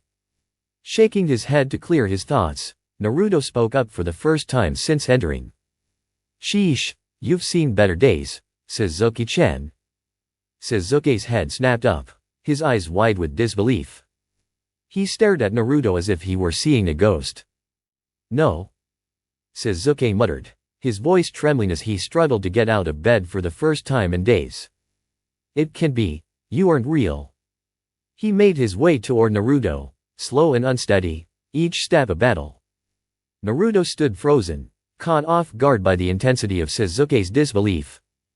Shizuke, I know it's been a few days, but are you sure you're okay? Naruto started, but before he could finish, Shizuke reached him and suddenly grabbed his cheek, pinching it hard. Ouch. Let go, you bastard. Naruto yelped, pulling Shizuke's hand off. He rubbed his sore cheek but was about to retaliate when Shizuke enveloped him in a tight bear hug. What the hell, first you pinch me, and then… Naruto trailed off, his words faltering as he felt Shizuke start to sniffle. A small smile crept onto his face as he hugged his brother back. I thought you died, with everyone else, Shizuke stuttered, his voice breaking as he barely controlled his sobs. The sight of the 8-year-old survivor in such raw pain tore at Naruto's heart. Huh? But you knew I wasn't at the compound, Naruto said softly, his own eyes beginning to water as he processed what Shizuke was saying. Itachi, his genjutsu, Shizuke murmured, his voice muffled by Naruto's shirt. Naruto's heart skipped a beat as he understood. Tsukuyomi, he realized. Hiruzen had explained the basics of the S-rank genjutsu and what it could do. Though Naruto couldn't fathom what Itachi had shown Shizuke, he knew that prying into it wasn't the right time. Shizuke needed this moment as much as he did. The two brothers stayed locked in their embrace, both seeking comfort in each other after the nightmare they had endured. There was no greater therapy than holding on to the last family they had left. After some time, they sat together on the edge of Shizuke's bed. Neither of them said anything for a while. They didn't need to force words, just being there was enough. Eventually, Naruto opened his mouth, but Shizuke spoke first, his words cutting through the silence. I will go after him, Shizuke declared firmly. Naruto's expression softened, and he closed his eyes for a moment before replying. I get it, okay? Trust me, I do. Itachi did something unforgivable. But we can't let his actions consume us. We're 8, almost 9. We can't let that define us. Shizuke scoffed, his eyes flicking to the side. Che, he muttered, clearly not interested in hearing what Naruto had to say. Listen, Shizuke, Naruto said, his tone serious. Itachi will pay for what he did. By your hands, I'll make sure of it. But if we walk down this path of vengeance, we'll never be happy. I don't want that for you, for us. Shizuke glanced at Naruto, his stoic face momentarily softening. Naruto could see the weight of his words sinking in. Thanks, Ji-san, Naruto thought to himself. That line wasn't mine, but it worked. Naruto stood up and began pacing around the room, gathering his thoughts before turning back to Shizuke. While I was unconscious, I met someone, Naruto said vaguely, not wanting to go into too much detail. Shizuke looked confused. He hadn't thought Naruto had been asleep for more than 3 days, So who could he have met? Never mind, Naruto said quickly, trying to brush it off. But Sasuke wasn't having it. No, not never mind. This is important, Sasuke insisted, his expression hardening. Naruto's nerves flared. He didn't want to share everything with Sasuke just yet, especially not about the Kyuubi. What if Sasuke rejected him, or worse, hated him? As Sasuke opened his mouth to speak, Naruto braced for the worst. I'm the Jinchuriki of the Kyuubi, Naruto blurted out, unable to hide his frustration. Sasuke stared at him, eyebrow raised. I'm sorry, you're the Jin? Never mind that for now, Naruto quickly interrupted, watching Sasuke's face shift into confusion. Wait, no, we should have talked about this first, Sasuke said firmly. I can see it had you worried. Yeah, well, I didn't want to cause any more problems, Naruto muttered, scratching the back of his head. Sasuke stared at him for a long moment before speaking again. What difference will it make? You're still the same to me. Naruto blinked, taken aback. He hadn't expected that response. He had feared that Sasuke might hate him, but it seemed that was not the case. The relief washed over him. Well, now that you know. I want to tell you something else, Naruto continued sheepishly. I know what you've lost. I know what you can take back. But, do you really think your family would want you to throw your life away on vengeance? Sasuke's jaw tightened. There's nothing else for me to do, he said softly. My biggest goal now is killing Itachi. I can't see anything else. Naruto didn't back down. He met Sasuke's eyes firmly.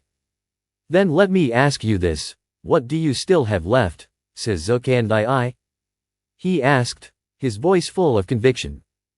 Sasuke froze, his expression darkening as he was confronted with the weight of his own grief. He thought of the devastation he'd suffered, the family he had lost. But then he remembered Naruto was still here. He wasn't truly alone. Sasuke stood, his body feeling more awake now. He grabbed his fresh clothes and began to change. Naruto watched him, waiting for the answer. When Sasuke finished, he turned to Naruto, a glare still lingering in his eyes. Che, Sasuke muttered, his face softening. To think this idiot would mean this much to me? He sighed and nodded. Naruto, overcome with relief, jumped up and yelled, Ida, as he zipped off the bed. But, Sasuke began, his voice serious. In the future, you will not interfere in the fight. I'll beat him, on my own. Naruto stopped celebrating immediately, seeing the glint of the Sharingan in Sasuke's eyes. The Uchiha's left eye had 2 tomo, and the right had 1. It was a small but significant step forward. Naruto said, his voice filled with pride. As long as you win, I see no problem with it. Of course I'll win, Dobe. What did you say, team? Naruto retorted. The two brothers began bickering again, but the tension had eased. They felt more at ease with each other than ever before. Finally, the two boys snuck out of the hospital room and climbed out the window, making their way toward the Uchiha compound. Sasuke paused for a moment, his arm outstretched to stop Naruto. Not now. I don't want to go back yet, he muttered. Naruto grinned. Well, lucky for you, I know a place. Let's go. He yelled, dashing toward his old apartment. Sasuke sighed but couldn't help the small smile that tugged at his lips. Despite everything, he still had family left. As they ran together, Naruto's joy was infectious. Sasuke chased after him, knowing that they both had a long road ahead of them, but for the first time, the future didn't seem as bleak. A null location. Well, Orochimaru, Zetsu. How long will it take for it to grow? Quite some time, Leader-sama. I estimate more than 5 years, but less than 9. That doesn't help much with such a large gap, does it? The leader chuckled before adding, however, I see it's finally time. 4 years later. BZZT BZZT BZZT BZZT BZZT. Oh, shut up. A 12-year-old Naruto muttered groggily as he slammed his hand on the alarm. He sat up in his bed, rubbing his eyes to clear away the sleep. A door opened and closed from the other side of the apartment, and the familiar sound of footsteps made their way toward his room. Naruto, still half asleep in his underwear, wiped the crust from his eyes. His door creaked open, and he was greeted by the sight of Sasuke, casually brushing his teeth with a look of judgment on his face. "I've heard that alarm go off about 3 times now," Sasuke said, the irritation in his voice clear as he continued to eye Naruto, who was struggling to get out of bed. "Shut up. There's a snooze button for a reason, and I'm going to use it," Naruto replied, clearly annoyed. Sasuke, unfazed, turned and walked back toward the bathroom, leaving the door open. "Hurry up and get ready. Today's the day of the final examination, and you're the only person I know who would possibly show up late for it." Naruto groaned, but Sasuke had already disappeared into his side of the apartment. Standing in the middle of his room, Naruto froze for a moment, his lips puckered in concentration, eyes squinted. Then, his expression suddenly widened as realization hit him. "Shit!" he shouted, scrambling around to get dressed before class began. Sasuke, who heard the outburst, chuckled quietly to himself as he finished his own preparations. Today was the day Sasuke had been waiting for. He would finally become a shinobi, the kind everyone would be proud of. The thought of his late family members brought a small, wistful smile to his face as he brushed his teeth one last time. As Sasuke exited the apartment, he suddenly ducked instinctively.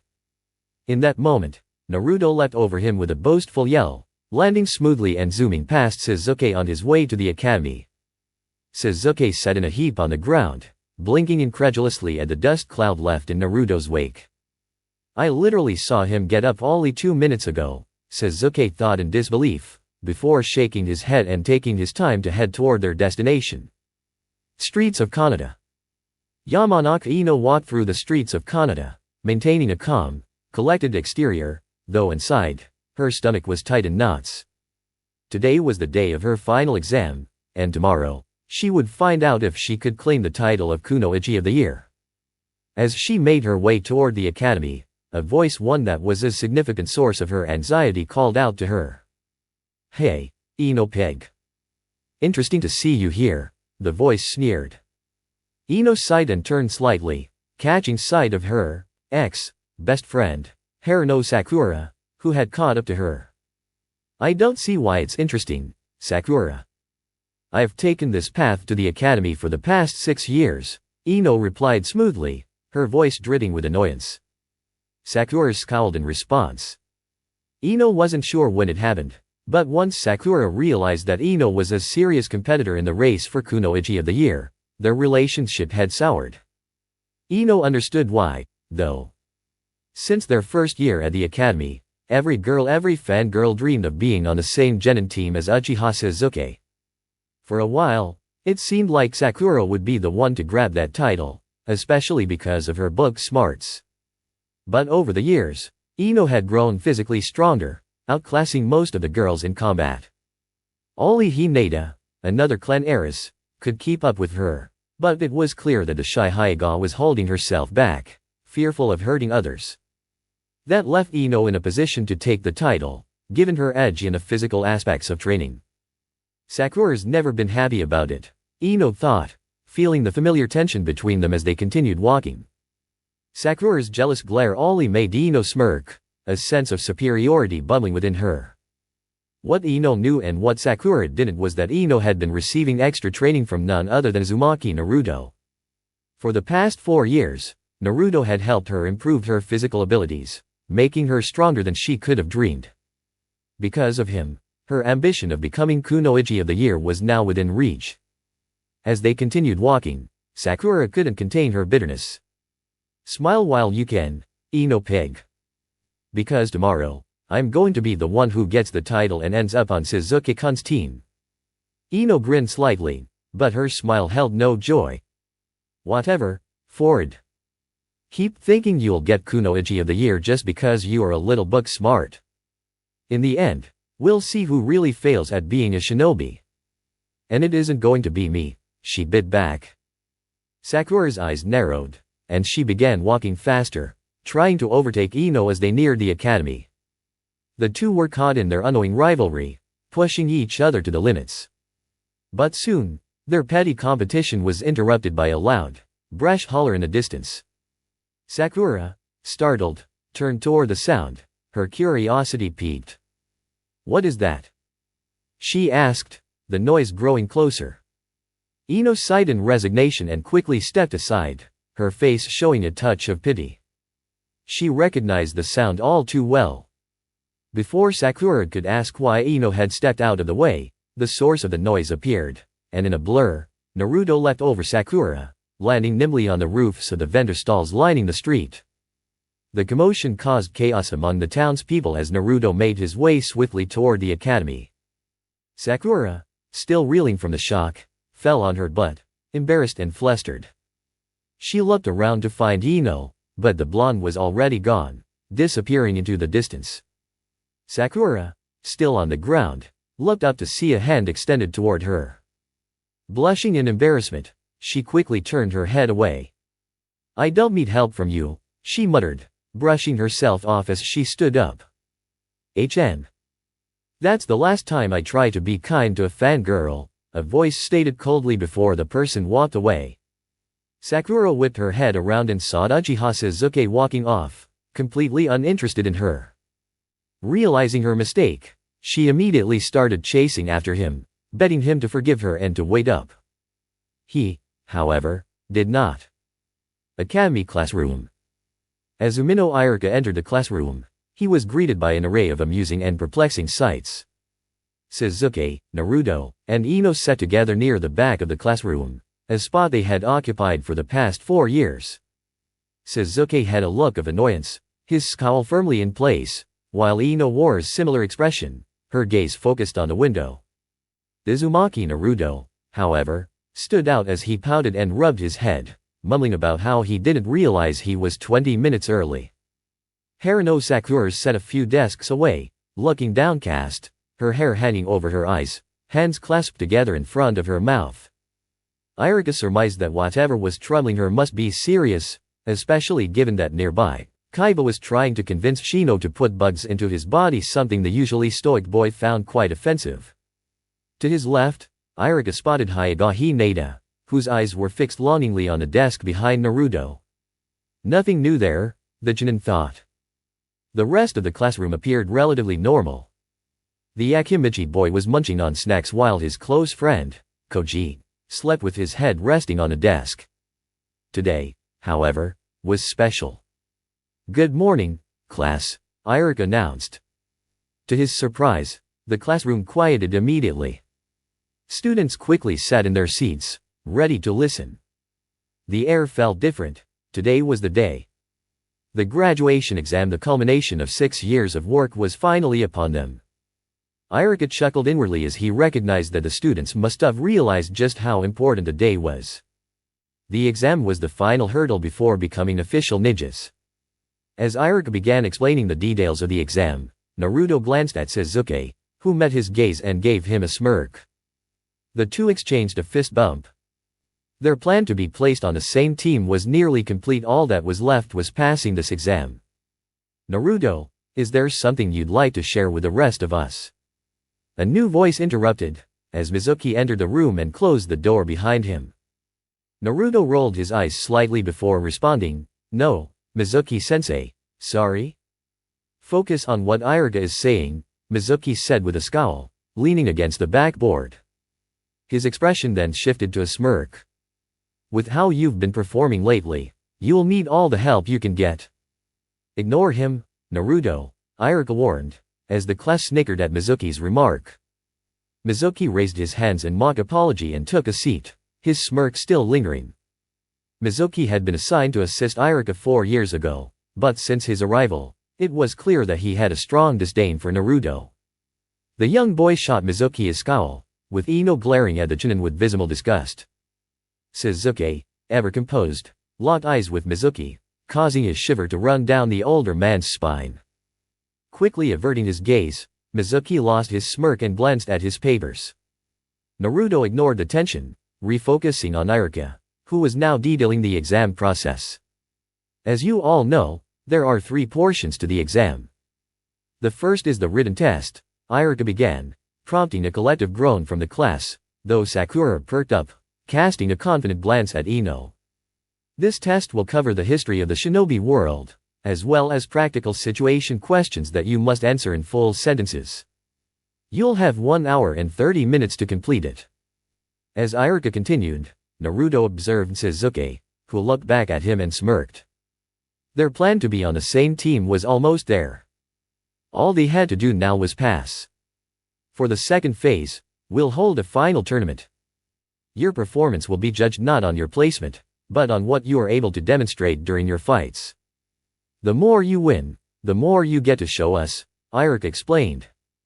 Finally, for the last phase, we'll assess your ability to perform the Academy 3 techniques, Bunshin, Clul technique, Kawarimi, body substitution, and Henge, transformation. You need to perform them at an acceptable level to pass, Iruka finished, his voice firm. He looked around the room as murmurs of agreement riddled through the students. I'm proud of all of you for sticking with it all these years. Let's finish strong, Iruka said, his smile sincere as he prepared for the first phase. Around the room, the students steeled their resolve. Whether their reasons for becoming ninjas were shallow or righteous, they were ready for the final exam. Iruka handed out the test papers. You have 1 hour and 30 minutes, he said, standing in front of the class. Hajime, he called. The final exam of their academy days had officially begun. 3.5 hours later. All right, take your seats, Iruka called out, signaling the end of the written portion. All that remained was the third and final portion. Okay, we'll go alphabetically. Aberame Shino, you're up first. As the final exam portion began, Naruto enjoyed a rare moment of silence. He leaned back in his seat, eyes closed, replaying how the day had gone so far for Sasuke and himself. In the second phase, the tournament, Naruto had purposefully lost in a second round, after narrowly winning the first. He'd gotten up quickly after the loss and sauntered back to the group, much to the confusion of the others. Everyone had expected a fierce battle between Naruto and Sasuke, but the result left many questioning the outcome. Naruto's performance had been uncharacteristically subdued, yet everyone was used to this version of him by now. The confusion, however, remained. Why was he so happy after losing? Ino, watching Naruto, smiled to herself. She was one of the few who understood the plan that Sasuke and Naruto had devised. Her own ambition of becoming Kunoichi of the Year tied into it. She knew that the Rookie and Kunoichi of the Year were placed on the same team, and if she could secure that title, it would guarantee her position on Sasuke's team. Then, it was a matter of rounding out the group, which would, of course, include the dead last.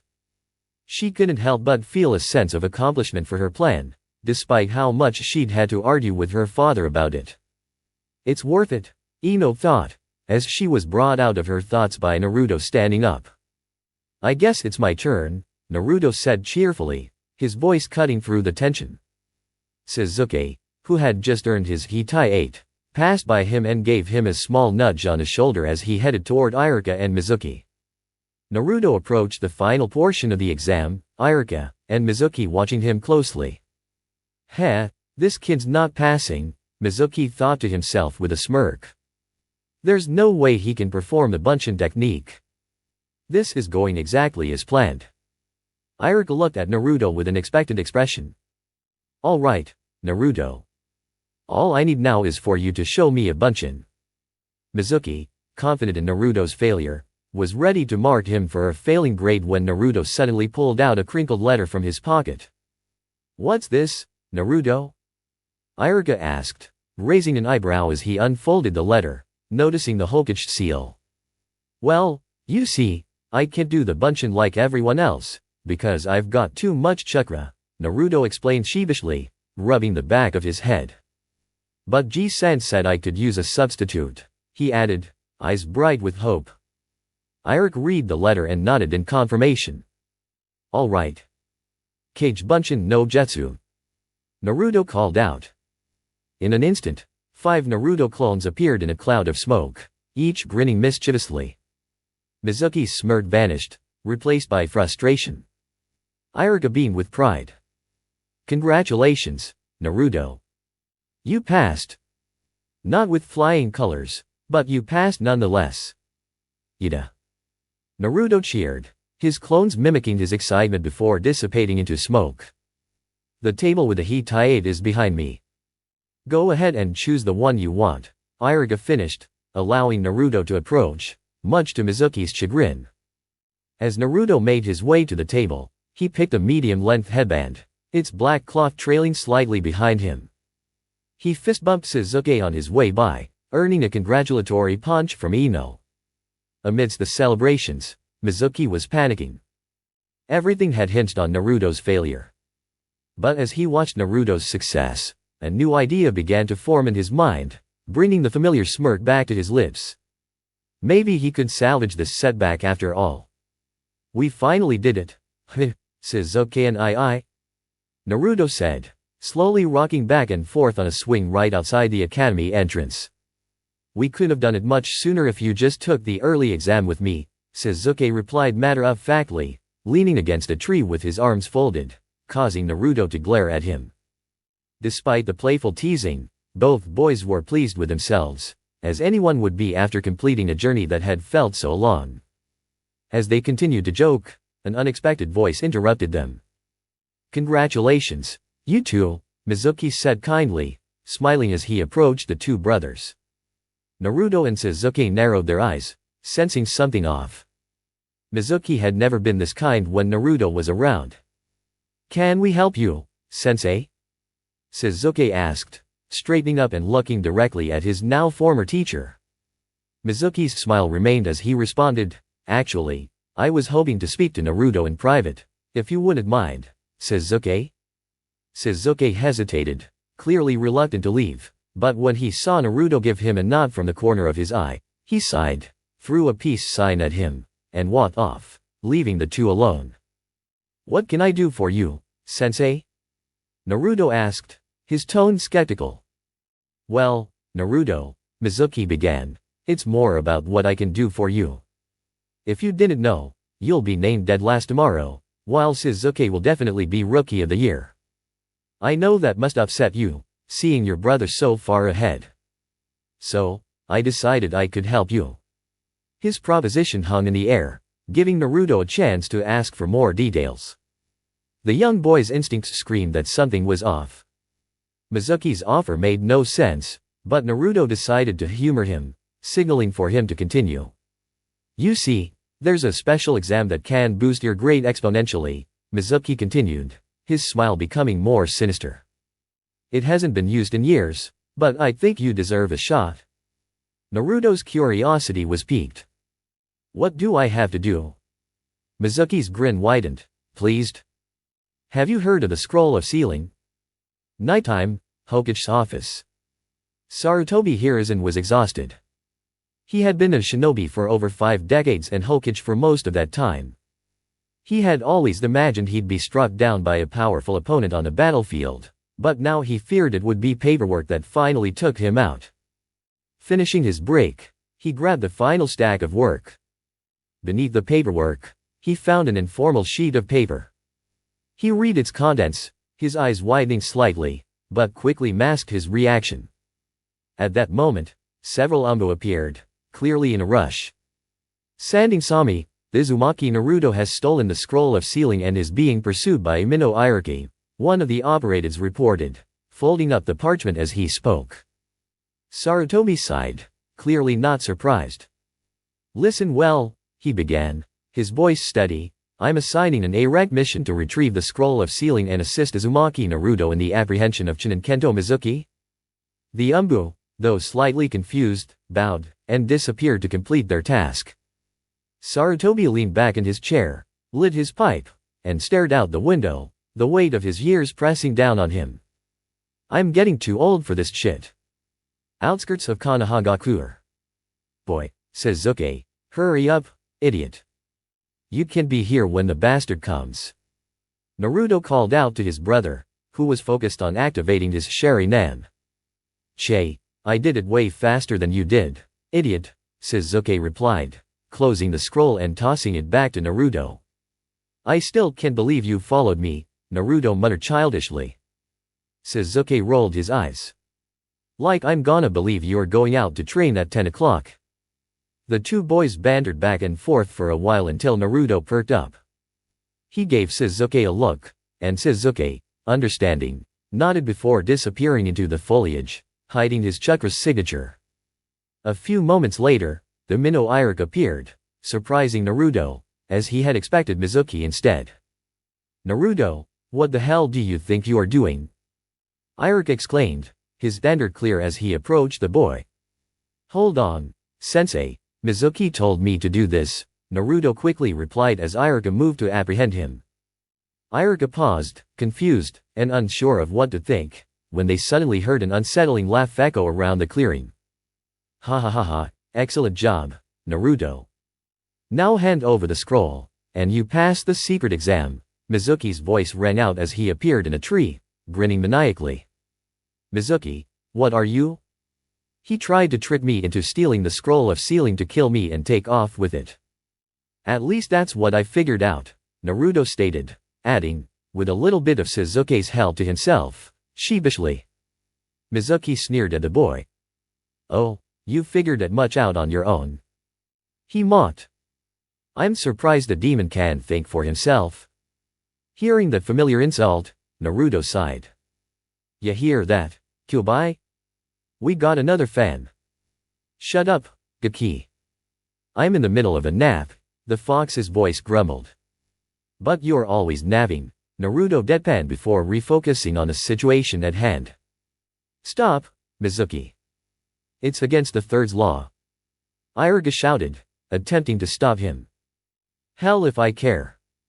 The demon will die tonight anyway. Mizuki sneered, his crazed gaze fixed on Naruto. Do you know why everyone hates you? Why no one loves or cares for you? Why everyone wishes you'd disappear?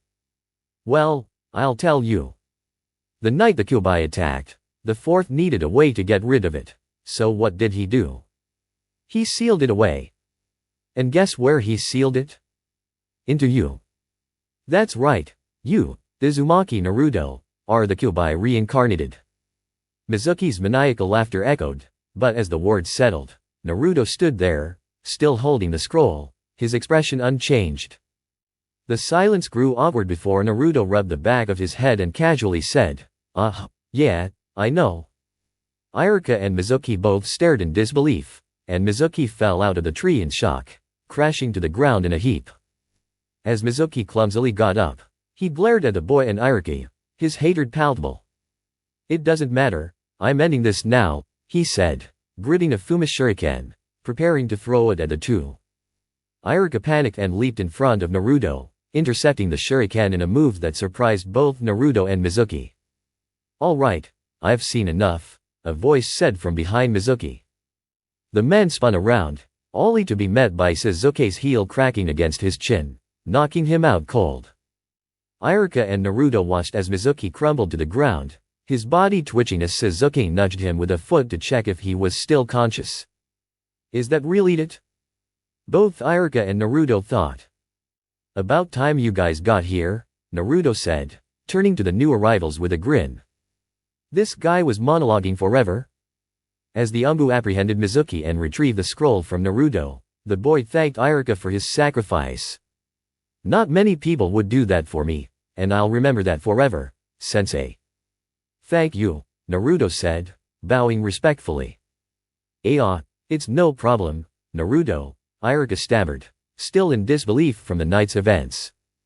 Come on, Nii-san, we still have assignments tomorrow, Sasuke said, as they received the all-clear to return home. Yeah, I'm coming. See you tomorrow, Iruka-sensei. Naruto called as he and Sasuke left the forest. Watching them leave, Iruka couldn't help but think that these two were destined to shake up much more than just Konoha. I'll make sure to keep watching you two, he said quietly to himself as he headed home. Tomorrow, he knew, would be another interesting day. Morning, Kanahagakuer. Yamanaka Ino was not having the best morning.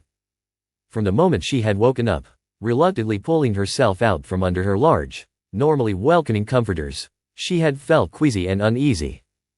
As she stood in the bathroom brushing her teeth, struggling to suppress the urge to throw up, she forced herself to flash a fake smirk in the mirror and attempt to trick herself into feeling confident.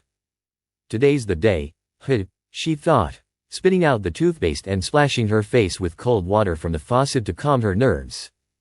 Today was the day the young blonde would find out if all her efforts and training would finally pay off. All those painful, tiring sessions with Naruto sessions she had once dreaded now seemed like a distant memory, but the reality of what was to come had her stomach turning. All the countless nights she had spent practicing on her own, not wanting to forget a single move, a single lesson she had learned the day before. That idiot managed to get me to start training like a maniac after all, she thought bitterly. Her thoughts shifted back to her outfit.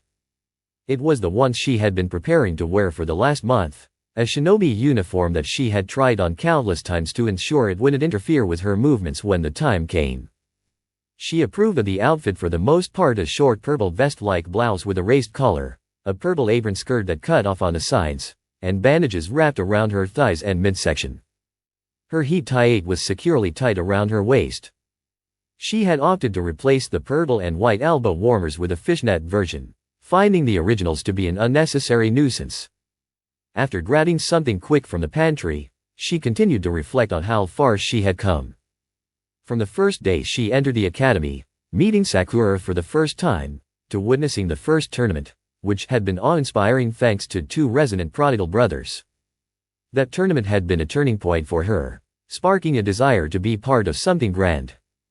She smiled slightly, remembering when she first met Naruto officially and how they spent the entire day training at Training Ground 4 without permission.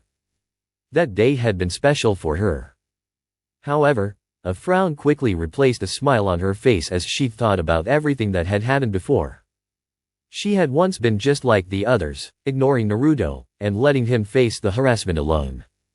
She hadn't known about his tragic loss until much later, when Iruka cancelled classes and everyone avoided bringing it up to the students. So much has changed since then, Ino thought as she neared the academy. Steeling herself, she entered the building with as much confidence as she could muster. I've grown, Naruto's grown, even Sasuke's apathetic ass has shown improvement, she thought as she approached the classroom.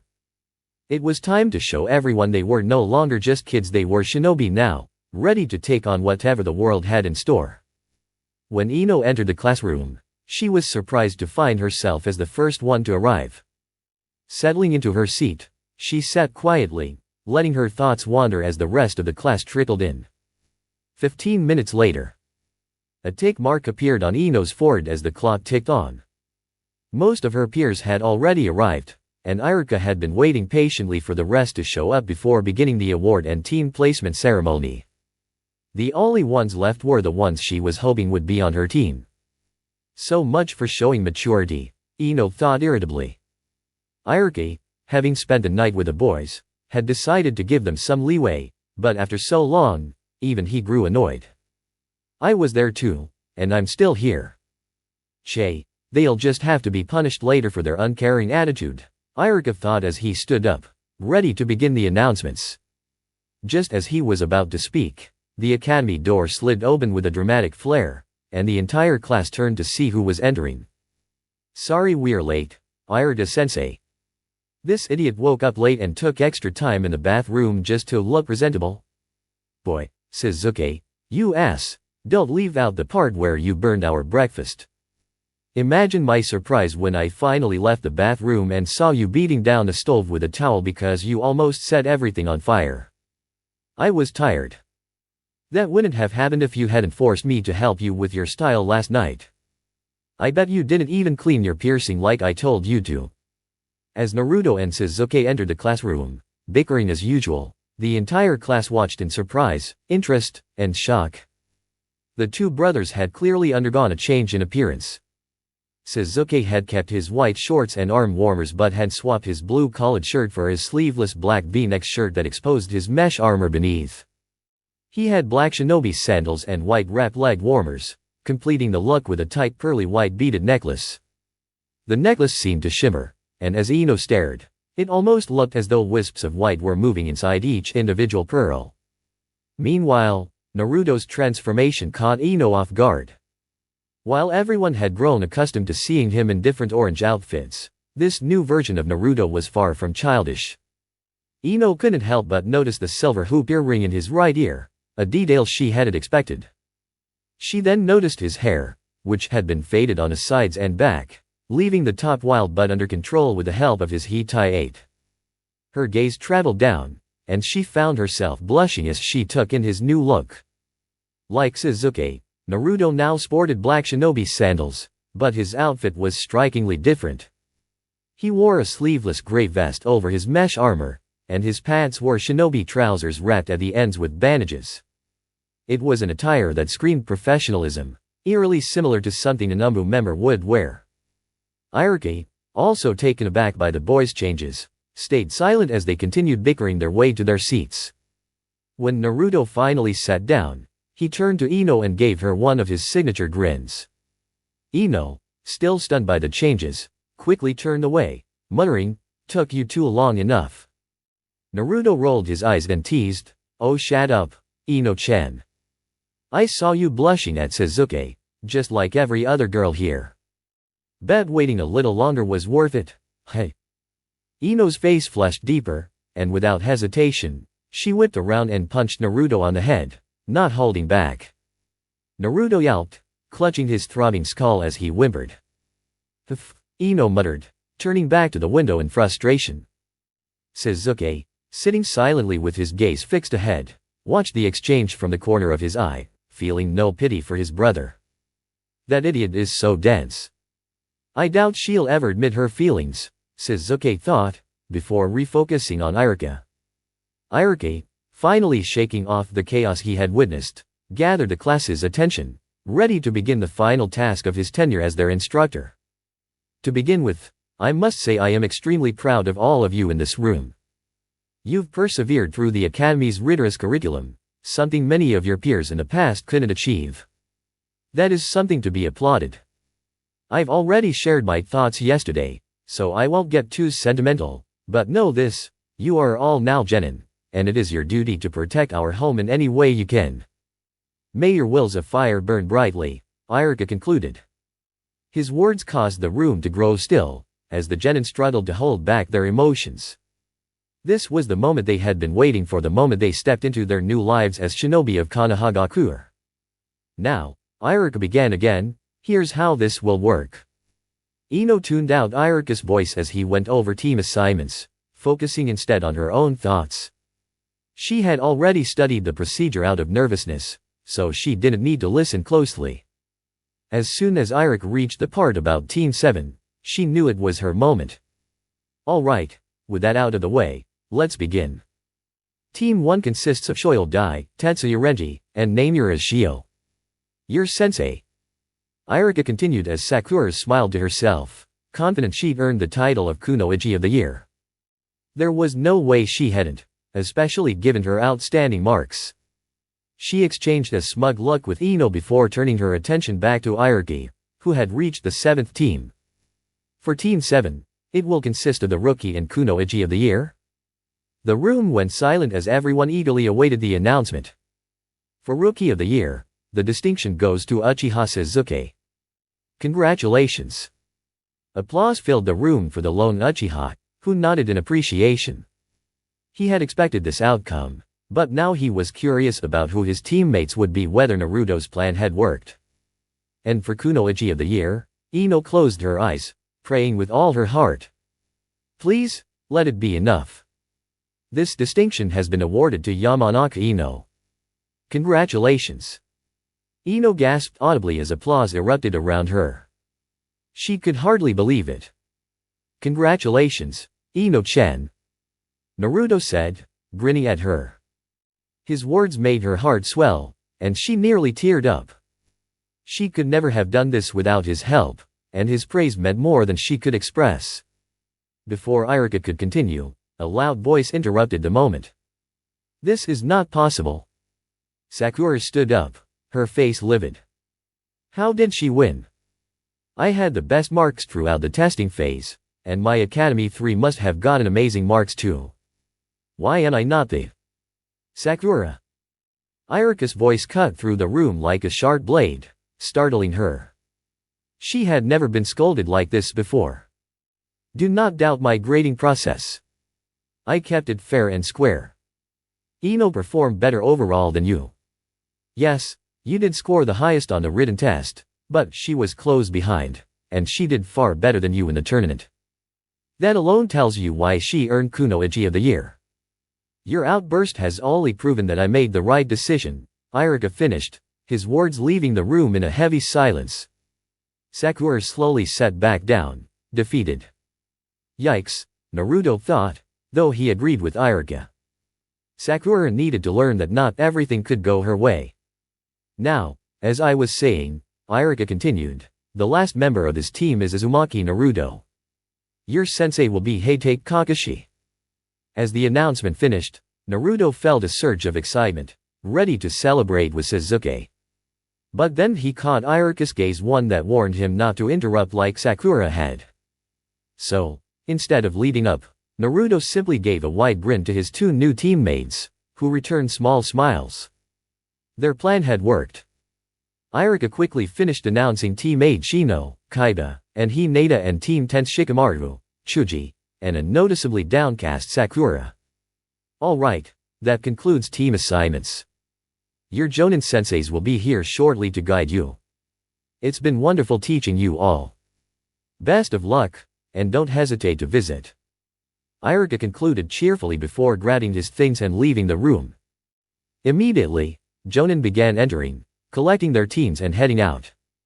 In the sudden calm that followed, Ino let out a deep breath, a wide grin spreading across her face.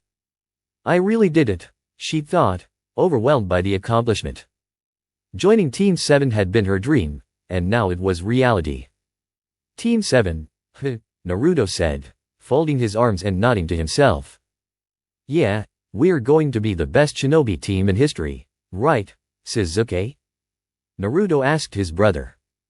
"Of course, and I-san," Sasuke replied, eyes closed, a small smile playing on his lips. Ino raised an eyebrow, turning her attention to the two boys. "The best shinobi team in history? I get being ambitious, but seriously? Do you have any idea what kind of legendary teams have come before us? The Sunin, my dance squad, the Gold, and Silver Brothers." Ino trailed off as both boys stared at her. Her face began to flush with embarrassment as she realized her words were falling flat, especially with Naruto's sudden change in demeanor. She turned quickly toward the window, muttering, "Basically, you're insane if you think we can get to that point." When she didn't hear a response, she looked back to find both boys glaring at her, their gazes intense. "Ino-chan, if your goal isn't as big as ours, you'll have a hard time keeping up with me and Sasuke," Naruto said, his voice serious. Ino was taken aback by his straightforwardness. Was that really their goal? To become that strong? But knowing them, she thought, they have the best chance of reaching it, and I'm part of this team too. There's no way I'm getting left behind. Yeah, okay, Naruto, Ino said, trying to hide the unease in her voice, putting on an uncaring front. As Naruto and Ino continued to banter, Sasuke's patience was wearing thin. Every other team had already been picked up by their senseis, and they were still waiting. Of course, it was Sasuke who noticed the delay as he had to deal with two blathering blondes. Whatever, it's fine, Sasuke mused. It can't take that much longer, right? 1 hour later. The genin of Team 7 were starting to lose patience after waiting for over an hour. "Che, I'm done with this. Do you guys want to go train or something?" Naruto said, clearly irritated, walking toward the door. "Beats sitting here doing nothing," Ino agreed, following him. Sasuke sighed and rose from his seat, reluctantly joining his team. But just as Naruto reached for the door handle, it swung open, revealing a tall, lanky man in a standard Jonin uniform. His silver hair fell messily over his head. Unfazed, Naruto squinted at the man, sizing him up. "Boy, you're our sensei, right? What the hell took you so long?" The man simply looked at the three of them, his visible eye narrowing slightly as he gave what could be considered a smile. "Meet me on the roof in 5 minutes, he said before vanishing in a blur of leaves with a shunshin. The three stared in shock at the spot where he had been, dumbfounded for a moment. Sasuke sighed, made the same hand sign as the man, and vanished with a shunshin of his own. Wait. Ino said, seeing Naruto about to follow suit. "I don't know that jutsu." Naruto flashed a grin, grabbed her hand, and used the shunshin to follow the others, causing Ino to yell in surprise. Academy rooftop. Kakashi was waiting on the rooftop, casually leaning against the railing as he anticipated the Genin's arrival. He wasn't expecting them so soon. But to his surprise, Sasuke appeared first with a shunshin, silently taking a seat on the steps. Not surprising, Kakashi thought. This must be Uchiha Sasuke, the academy prodigy. I suppose we'll wait for the others. As if on cue, Naruto and Ino appeared together in a swirl of leaves, much to Kakashi's surprise. Genin shouldn't have mastered such advanced techniques at this stage. While some clans taught special jutsu at a young age, it was rare to see such skill in a rookie team. Kakashi raised his eyebrows in amusement.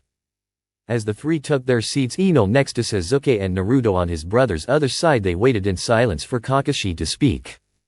Clearing his throat, Kakashi finally introduced himself. "Hello, my cute little Genin. My name is Heitake Kakashi, and I've been assigned as your Jonin sensei. I thought it would be nice if we all took a moment to introduce ourselves. I'll show you how it's done, MK." He finished cheerfully, flashing his signature eye smile. The Genin trio stared at him blankly, their expressions flat. Kakashi's sweat dropped, a sigh escaping him as he quickly continued the introductions. "As mentioned before, I'm Heitake Kakashi. I like some things, and dislike many others. As for my dreams, well, I've never really thought about it. My hobbies? I have many," he finished with a grin. The Genin stared at him, unimpressed.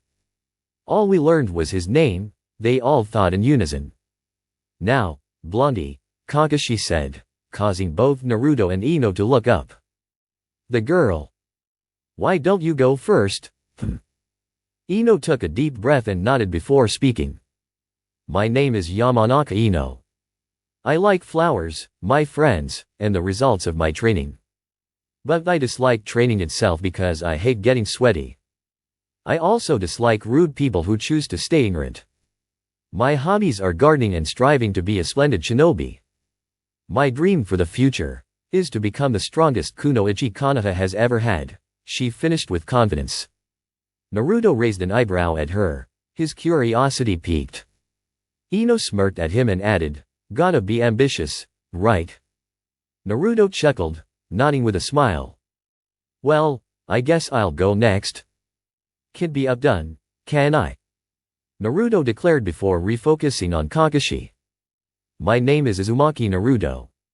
I like training, especially with Sasuke and Ino, plants, and ramen. I dislike people who judge others without understanding, and I especially dislike waking up super early.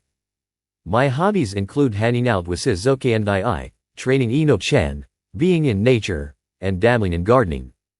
My dream for the future is to protect those who are precious to me no matter what, and to be strong.